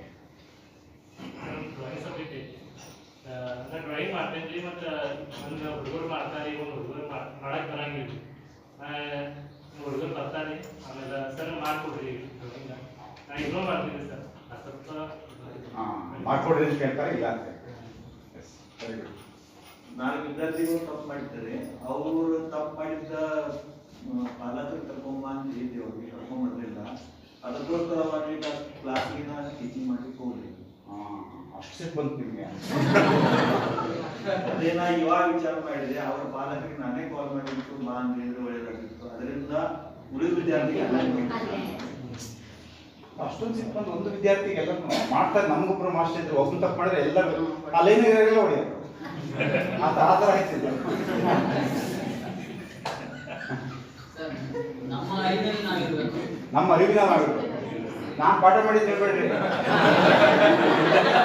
ನಿಮಗೇನು ಪ್ರಶ್ನೆ ಯಾವುದೇ ಸಂದರ್ಭದಲ್ಲಿ ನಾವೆಲ್ಲಿ ಇದೀವಲ್ಲ ಆ ಸಂದರ್ಭದಲ್ಲಿ ನಮ್ಮ ಅರಿವು ನಮ್ಮ ಬಗ್ಗೆ ನಮ್ಗೆ ಏನದು ನಿಮಗೆ ರಿಫ್ಲೆಕ್ಷನ್ ಆಗಿದ್ದೇನು ನೋಡಿ ನಾವು ಇಷ್ಟು ಎಲ್ಲರೂ ಹೇಳಿದ್ರು ಅವ್ರಿಗೆ ಕೊನೆಗೆ ಬಂದಿದ್ದೀವಿ ನಾವು ನಿಮ್ಗೆ ಏನು ರಿಫ್ಲೆಕ್ಷನ್ ಆಯ್ತು ಅದೇ ಸರ್ ನಮ್ಮ ಒಂದು ಏನು ಇಂಪ್ರೂವ್ ಆಗಬೇಕು ಏನು ಬದಲಾವಣೆ ನಾವು ಯಾವುದೇ ನಮ್ಮ ಬಗ್ಗೆ ಸ್ವಲ್ಪ ನೆಗೆಟಿವ್ ಯಾವ್ದು ಯಾರ್ಯಾರ ಬಗ್ಗೆ ನೆಗೆಟಿವ್ ಮಾತಾಡಿದ ತಕ್ಷಣ ನಾವು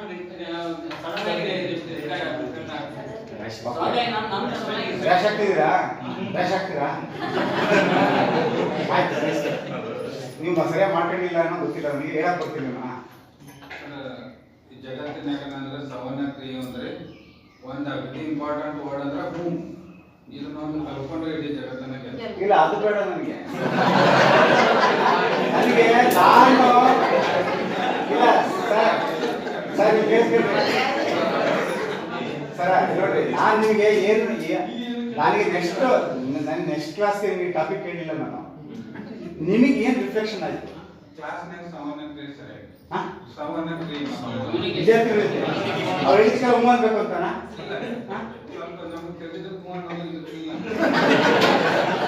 ಕ್ಲಾರಿಟಿ ಇಲ್ಲ ನಿಮಗೆ ಕ್ಲಾರಿಟಿ ಬಂದಿಲ್ಲ ಸ್ಕೂಲಲ್ಲಿ ಸ್ಟ್ರೆಂತ್ ಭಾಳ ಇದೆ ಸರ್ ಎಲ್ಲಾ ವಿದ್ಯಾರ್ಥಿಗಳಿಗೆ ಆಸಕ್ತಿ ಕೊಟ್ಟು ಅಂದ್ರೆ ಅವ್ರ ಆಸಕ್ತಿಯನ್ನು ತಿಳಿದಾಗೋದಿಲ್ಲ ಸರ್ ಅವರ ಪ್ರತಿಯೊಬ್ಬ ವಿದ್ಯಾರ್ಥಿಗಳ ಆಸಕ್ತಿ ಏನು ಅಂತಂದ್ರೆ ಅರಿಯುವಲ್ಲಿ ನಾವು ವಿಫಲ ಆಗ್ತಾ ಇದೆ ಸರ್ ಈ ಸಲ ಹೋದ ತಕ್ಷಣ ಪ್ರತಿಯೊಬ್ಬ ವಿದ್ಯಾರ್ಥಿಗಳ ಆಸಕ್ತಿ ಏನು ಅವರ ಆಸಕ್ತಿಯನ್ನು ನಾವು ಯಾವ ಪಾಠ ವಿಧಾನವನ್ನು ಅನುಸರಿಸಬೇಕಂತ ಹೇಳಿ ಈ ಸಲ ವಿದ್ಯಾರ್ಥಿಗಳ ಆಸಕ್ತಿ ಇದೆ ಎಕ್ಸಲೆಂಟ್ ಸೊ ಎಲ್ಲರಿಗೂ ಒಂದು ಚಪ್ಪಾಳೆ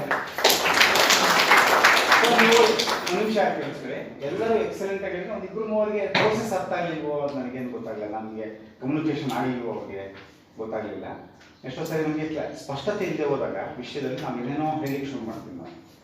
ಸೊ ಇದರಲ್ಲಿ ಸಾಮಾನ್ಯವಾಗಿ ನಾನು ಸಾರಾಂಶೀಕರಿಸೋದಾದರೆ ಒಂದು 3-4 ಹೆಚ್ಚು ಬರ್ತಾ ಇದೆ. ಒಂದು ತಾಳ್ಮೆ, ನನ್ನ ಒಂದು ಬಿಹೇವಿಯರಲ್ಲಿ ನಾನು ಕಂಟ್ರೋಲ್ ಮಾಡ್ಕೋಬೇಕು, ತಾಳ್ಮೆ ತೋರಿಸ್ಬೇಕು ಅನ್ನೋಂಥದ್ದು ಒಂದು. ಎರಡನೇದು, ಮಕ್ಕಳು ಬಂದು ಕೇಳಿದಾಗ ನಾನು ಹೇಳ್ದಲೇ ಸ್ಪಂದಿಸ್ದಲೇ ಆಮೇಲೆ ನಾನು ಸ್ಪಂದಿಸ್ತೀನಿ ಅಂತ ಹೇಳೋವಂಥದ್ದು ಎರಡನೇದು ಸಿಕ್ಕಿದೆ. ಸೊ ಈ ರೀತಿ ಇನ್ನೊಂದು ಮೂರನೇದು, ಮಕ್ಕಳನ್ನ ಅರ್ಥ ಮಾಡ್ಕೊಳ್ಳೋವಂಥದ್ದು ಮತ್ತು ಅವರಿಗೆ ಇನ್ನಷ್ಟು ಚೆನ್ನಾಗಿ ನಾನು ಪಾಠ ಮಾಡೋವಂಥದ್ದು, ಅದ್ರ ಬಗ್ಗೆ ಬಂದಿದೆ. 4ನೇದು, ಅವರ ಆಸಕ್ತಿ ಅರ್ಥ ಮಾಡ್ಕೊಳ್ತಕ್ಕಂಥದ್ದು ಮತ್ತು ಅವರ ಎಂಪಥೆಟಿಕ್ ಆಗಿ ಅವ್ರ ಸ್ಥಾನದಲ್ಲಿ ನಿಂತು ನಾನು ನೋಡುವಂಥದ್ದು. ಈ ರೀತಿ ಮಕ್ಕಳ ಕೇಂದ್ರಿತವಾಗಿರುವಂಥದ್ದು, ಶಿಕ್ಷಕರ ಕೇಂದ್ರಿತವಾಗಿರುವಂಥದ್ದು ಮತ್ತು ಟೀಚಿಂಗ್ ಲರ್ನಿಂಗ್ ಮೆಟೀರಿಯಲ್ಸನ್ನು ಹೆಚ್ಚು ಬಳಸೋಂಥದ್ದು, ಈ ಥರದ್ದೆಲ್ಲ ನೀವು ಹೇಳಿದೆ. ಇವತ್ತು ನಿಮಗೆ ಸಮಯ ಕಮ್ಮಿ ಆಯಿತು. ಇವತ್ತು ಸಂಜೆ ನೀವು ಒಂದು 10 ನಿಮಿಷ, 5ರಿಂದ 10 ನಿಮಿಷ ಮತ್ತೊಂದು ಸರಿ ಇದನ್ನು ಮಾಡಿ, ನೀವು ಒಂದು ಹಾಳೆನಲ್ಲಿ ಇದನ್ನು ನಿಮಗೆ ಏನೇನು ರಿಫ್ಲೆಕ್ಷನ್ಸ್ ಆಯಿತು. ಇವಾಗ ಕೆಲವ್ರದ್ದು ಸರಿಯಾಗಿ ಬರಲಿಲ್ಲ, ಯಾಕಂದ್ರೆ ಅವರು ಏನೊಂದು ಕ್ಲಾರಿಟಿ ರಿಫ್ಲೆಕ್ಷನ್ಸ್ ಆಯ್ತು ಏನು ಅಂತ ಅಂಬೋದಕ್ಕೆ ನನ್ನಲ್ಲಿ ಏನು ವೀಕ್ನೆಸಸ್ ಇದೆ, ನಾನು ಅದರಿಂದ ಹೆಂಗ್ ಹೊರಗಡೆ ಬರಬೇಕು, ಯಾವ ಬದಲಾವಣೆ ನನ್ನಲ್ಲಿ ತಂದ್ಕೊಳ್ಬೇಕು ಅಂಬೋದು ಸ್ಪಷ್ಟತೆ ಆಗುತ್ತೆ. ಬರ್ಬೇಕು. ನಿಮ್ಗೆ ಏನಂದ್ರೆ ಆ ಘಟನೆಗೆ ಹೋಗ್ಬೇಕು. ನೀವು ಆ pain, you have to relieve that pain. Psychologist ಏನಂತಾರೆ, ನೀವು ಅದರಿಂದ ಆಚೆ ಬರಬೇಕು ಅಂದ್ರೆ ರಿಫ್ಲೆಕ್ಷನ್ ಅಂದ್ರೆ ನನ್ನಲ್ಲಿ ಏನು ಬದಲಾವಣೆ ಆಗ್ಬೇಕು, ಅದು ಏನು ಆ ಘಟನೆಗೆ ಹೋಗಿ ನೀವು ಕಾಣಿಸ್ಬೇಕು. ನೀವು ಅದು ಚಿತ್ರ, ಇದು ಅವತ್ತು ಹಿಂಗಾಯ್ತಲ್ಲ, ಈಗ ಇದನ್ನು ನಾನು ಬದಲಾಗಬೇಕು. ಸೊ ಅದೇನು ನಿಮ್ಗೆ ಏನು ಘಟನೆ ಆಗಿದೆ, ಆ ಘಟನೆ ಏನು ಬದಲಾವಣೆ ಆಗಬೇಕಾಗಿತ್ತು, 1 ಅಥವಾ 2 ನೀವು ದಾಖಲೀಕರಣ ಮಾಡಿ ನನಗೆ ಬೆಳಿಗ್ಗೆ ಫಸ್ಟ್ ಸೆಷನಲ್ಲಿ ನನಗೆ ತಾವು ದಯಮಾಡಿ ನಿಮ್ಗೆ ಹೆಸರು ಬರೆಯೋಕ್ಕೆ ನಿಮಗೆ ಇಷ್ಟ ಇದ್ದರೆ ಬರೆದಿದ್ರೂ ಪರವಾಗಿಲ್ಲ, ಬರೆದ್ರೆ ತಪ್ಪಿಲ್ಲ, ನನಗೇನು ತೊಂದರೆ ಇಲ್ಲ. ನಿಮ್ಗೇನೋ ವೈಯಕ್ತಿಕವಾಗಿರೋದು ಅದು ಏನೋ ನಿಮಗೆ ಬೇಸರ ಆಗುತ್ತೆ ಅನ್ನೋ ಪ್ರತಿಯೊಂದಿರಲ್ಲ. ವೃತ್ತಿಯಲ್ಲಿ ನಾವೆಲ್ಲ ನಾವೆಲ್ಲ ಅಭಿವೃದ್ಧಿ ಆಗಬೇಕು ಅಂತ ಇದ್ದರೆ ಅದೆಲ್ಲ ಏನೂ ಇರಲ್ಲ. ಸೊ ಇಲ್ಲ, ನನಗೆ ಅನಾನಿಮಸ್ ಆಗಿರ್ಬೇಕು, ನಾನು ಹೆಸರು ಬರೆಯಲ್ಲ, ನನಗೆ ಇಷ್ಟ ಇಲ್ಲ ಅಂದರೆ ಬರೆಯೋದು ಬೇಡ.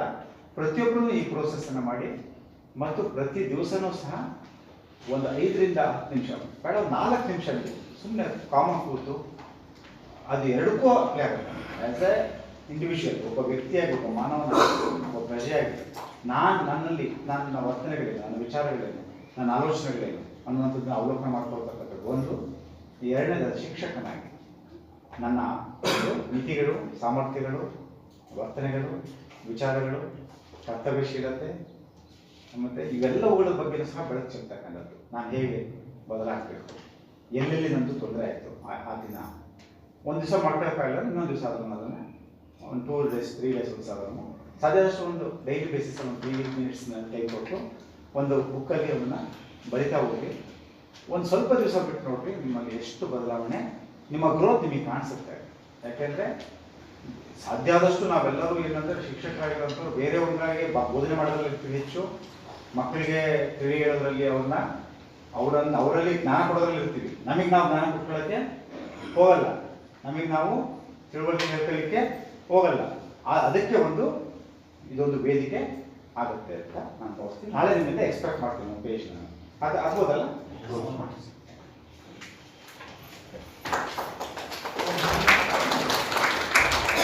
ನನ್ನ ಸೂಚನೆ, ನಿಮ್ಮಲ್ಲಿ ಗಾಂಧೀಜಿಯ ಆತ್ಮಚರಿತ್ರೆ, ಸತ್ಯಾನ್ವೇಷಣೆ ಅಥವಾ ನನ್ನ ಆತ್ಮಚರಿತ್ರೆ, ನೀವು ಎಕ್ಸ್ಪೆರಿಮೆಂಟ್ ಎಷ್ಟು ಜನ ಓದಿದಿರೋ ಗೊತ್ತಿಲ್ಲ. ಓದಿಲ್ಲದೆ ಇರೋರು, ಓದಿರೋದು ಮತ್ತು ಓದಿಲ್ಲದೆ ಇರೋದಂತೂ ಓದಲೇಬೇಕಾದ್ರು ಗಾಂಧೀಜಿ ಅಂತಂದು. ಯಾಕೆ ಇದು ಬಹಳ ಮುಖ್ಯ ಅಂತಂದ್ರೆ, ಒಬ್ಬ ಪ್ರಸಿದ್ಧನಾಗಿರುವಂತಹ ವ್ಯಕ್ತಿ ಏನೆಲ್ಲ ಹೇಳ್ಕೊಡ್ಬೋದು ಅಂತ. ಯಾಕಂದ್ರೆ ಪ್ರಸಿದ್ಧನಾದಾಗ ನಾನಿಷ್ಟು ಪ್ರಸಿದ್ಧ ಆಗಿದ್ದೀನಿ ಇದನ್ನೆಲ್ಲ ಹೆಂಗೆ ಹೇಳ್ಕೊಡೋದು ಅಲ್ವಾ, ಬಹಳ ಅಡ್ಡಿ ಬರುತ್ತೆ. ನನ್ನನ್ನು ಯಾವುದೋ ಒಂದು ಎಸ್ಟೀಮಲ್ಲಿ ಇಟ್ಟಿದ್ದಾರೆ ಜನ, ಈಗ ನಾನು ಇದನ್ನೆಲ್ಲ ಹೇಳ್ಕೊಂಡ್ಬಿಟ್ರೆ ಏನಾಗ್ಬೋದು ಅಂತ. ಈ ದೃಷ್ಟಿಯಿಂದ ಬಹಳ ಮುಖ್ಯವಾಗಿ ಗಮನಿಸಬೇಕಾದ ಒಂದು ಕೃತಿ ಅದು. ಅದರಿಂದ ಸತ್ಯಾನ್ವೇಷಣೆ ಓದಿಲ್ಲದೆ ದಯವಿಟ್ಟು ಗುರು ರಾಮಸ್ವಾಮಿ ಕನ್ನಡ ಮಾಡಿದ್ದಾರೆ ಅದನ್ನು ದಯವಿಟ್ಟು. ಮತ್ತೆ ಈ ಆತ್ಮಾವಲೋಕನದಲ್ಲಿ ಒಂದು ಪುಸ್ತಕ ಬರೆದಿದ್ದಾರೆ ನಮ್ಮ ಗುರುಗಳು, ಆತ್ಮಶಿಕ್ಷಣ ಅಂತ. ಆತ್ಮಶಿಕ್ಷಣ ಎಲ್ಲರಿಗೂ ಕೊಡ್ತೀನಿ. ನೀವೇನು ಹೇಳಿದ್ರಲ್ಲ, ಅದೆಲ್ಲ ಆತ್ಮ ನಿರೀಕ್ಷಣೆ, ಆತ್ಮ ಪರೀಕ್ಷಣೆ, ಆತ್ಮಶಿಕ್ಷಣ ಅಂತ, ಇದರಲ್ಲಿ ಬಹಳ ಒಂದು ನಮ್ಮ ಆತ್ಮಶಿಕ್ಷಣದಲ್ಲಿ ಬಹಳ ಮುಖ್ಯವಾದಂಥ ಪಾಯಿಂಟ್ ಏನಂದ್ರೆ, ನಮ್ಮ ಬಗ್ಗೆ ನಾವು ಮರ್ಸಿಲೆಸ್ ಆಗಿರ್ಬೇಕು, ಬೇರೆಯವ್ರ ಬಗ್ಗೆ ಸಿಂಪಥೆಟಿಕ್ ಆಗಿರ್ಬೇಕು. ನಾವು ಉಲ್ಟಾ, ನಮ್ಮ ಬಗ್ಗೆ ನಾವು ಸಿಂಪಥೆಟಿಕ್ ಆಗಿರ್ತೀವಿ, ಬೇರೆಯವ್ರ ಬಗ್ಗೆ ಮರ್ಸಿಲೆಸ್ ಆಗಿರ್ತೀವಿ. ನಮ್ಮ ಬಗ್ಗೆ ನಾವು ಮರ್ಸಿಲೆಸ್ ಆಗಿರ್ಬೇಕು. ನನ್ನ ತಪ್ಪುಗಳ ಬಗ್ಗೆ, ನನ್ನ ವೀಕ್ನೆಸ್ ಬಗ್ಗೆ ಯಾರಿಗೂ ಹೇಳ್ಕೊಳ್ಳೋದು ಬೇಡ. ನಾನು ಭಾಳ ಪ್ರಾಮಾಣಿಕನಾಗಿರ್ಬೇಕು, ಮರ್ಸಿಲೆಸ್ ಆಗಿರ್ಬೇಕು. ನಾನು ಈ ವೀಕ್ನೆಸ್ ಇದೆ, ಇದರಿಂದ ಹೊರಗಡೆ ಬರ್ಬೇಕು ನಾನು. ನಮ್ಮ ಬಗ್ಗೆ ನಾವು B merciless about your self, B sympathetic about. ಭಾಳ ಮೌಲ್ಯಯುತ ಮಾತ್ರ ನಿಮ್ಮಲ್ಲಿ ಆತ್ಮಶಿಕ್ಷಣ ಅದು ನಿಜವಾದ ಪ್ರತಿಫಲ ಕೊಡುತ್ತೆ. ಯೂಶ್ವಲಿ ನಮ್ಮನ್ನು ನಾವು ಜಸ್ಟಿಫೈ ಮಾಡ್ಕೋತೀವಿ, ನಮ್ಮ ಮಿಸ್ಟೇಕ್ಸ್ನ, ನಮ್ಮ ವೀಕ್ನೆಸ್ನ ಆ ಜಸ್ಟಿಫೈ ಮಾಡ್ಕೋಬಾರ್ದು.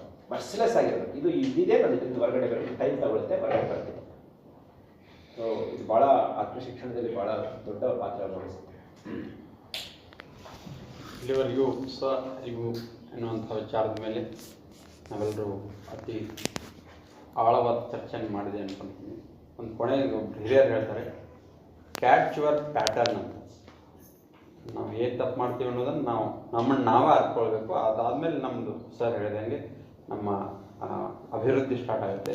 ಈ ಎಲ್ಲ ವಿಚಾರಗಳ ಕುರಿತಾಗಿ ತಮ್ಮೆಲ್ಲರ ಜೊತೆಗೆ ಅತ್ಯಂತ ಆಳವಾಗಿ ಚರ್ಚಿಸಿ ತಮ್ಮನ್ನು ತೊಡಗಿಸಿಕೊಂಡು ಈ ಎಲ್ಲ ಸ್ವ ಅರಿವು ಕುರಿತಾಗಿ ಮಾತಾಡಿದಂತಹ Shri doctor H B Chandrashekhar sir ಅವರಿಗೆ ಆಶ್ರಮದ ಪರವಾಗಿ, ಪೂಜ್ಯರ ಪರವಾಗಿ, ತಮ್ಮೆಲ್ಲರ ಪರವಾಗಿ ಪ್ರೀತಿಯ ಧನ್ಯವಾದಗಳನ್ನು.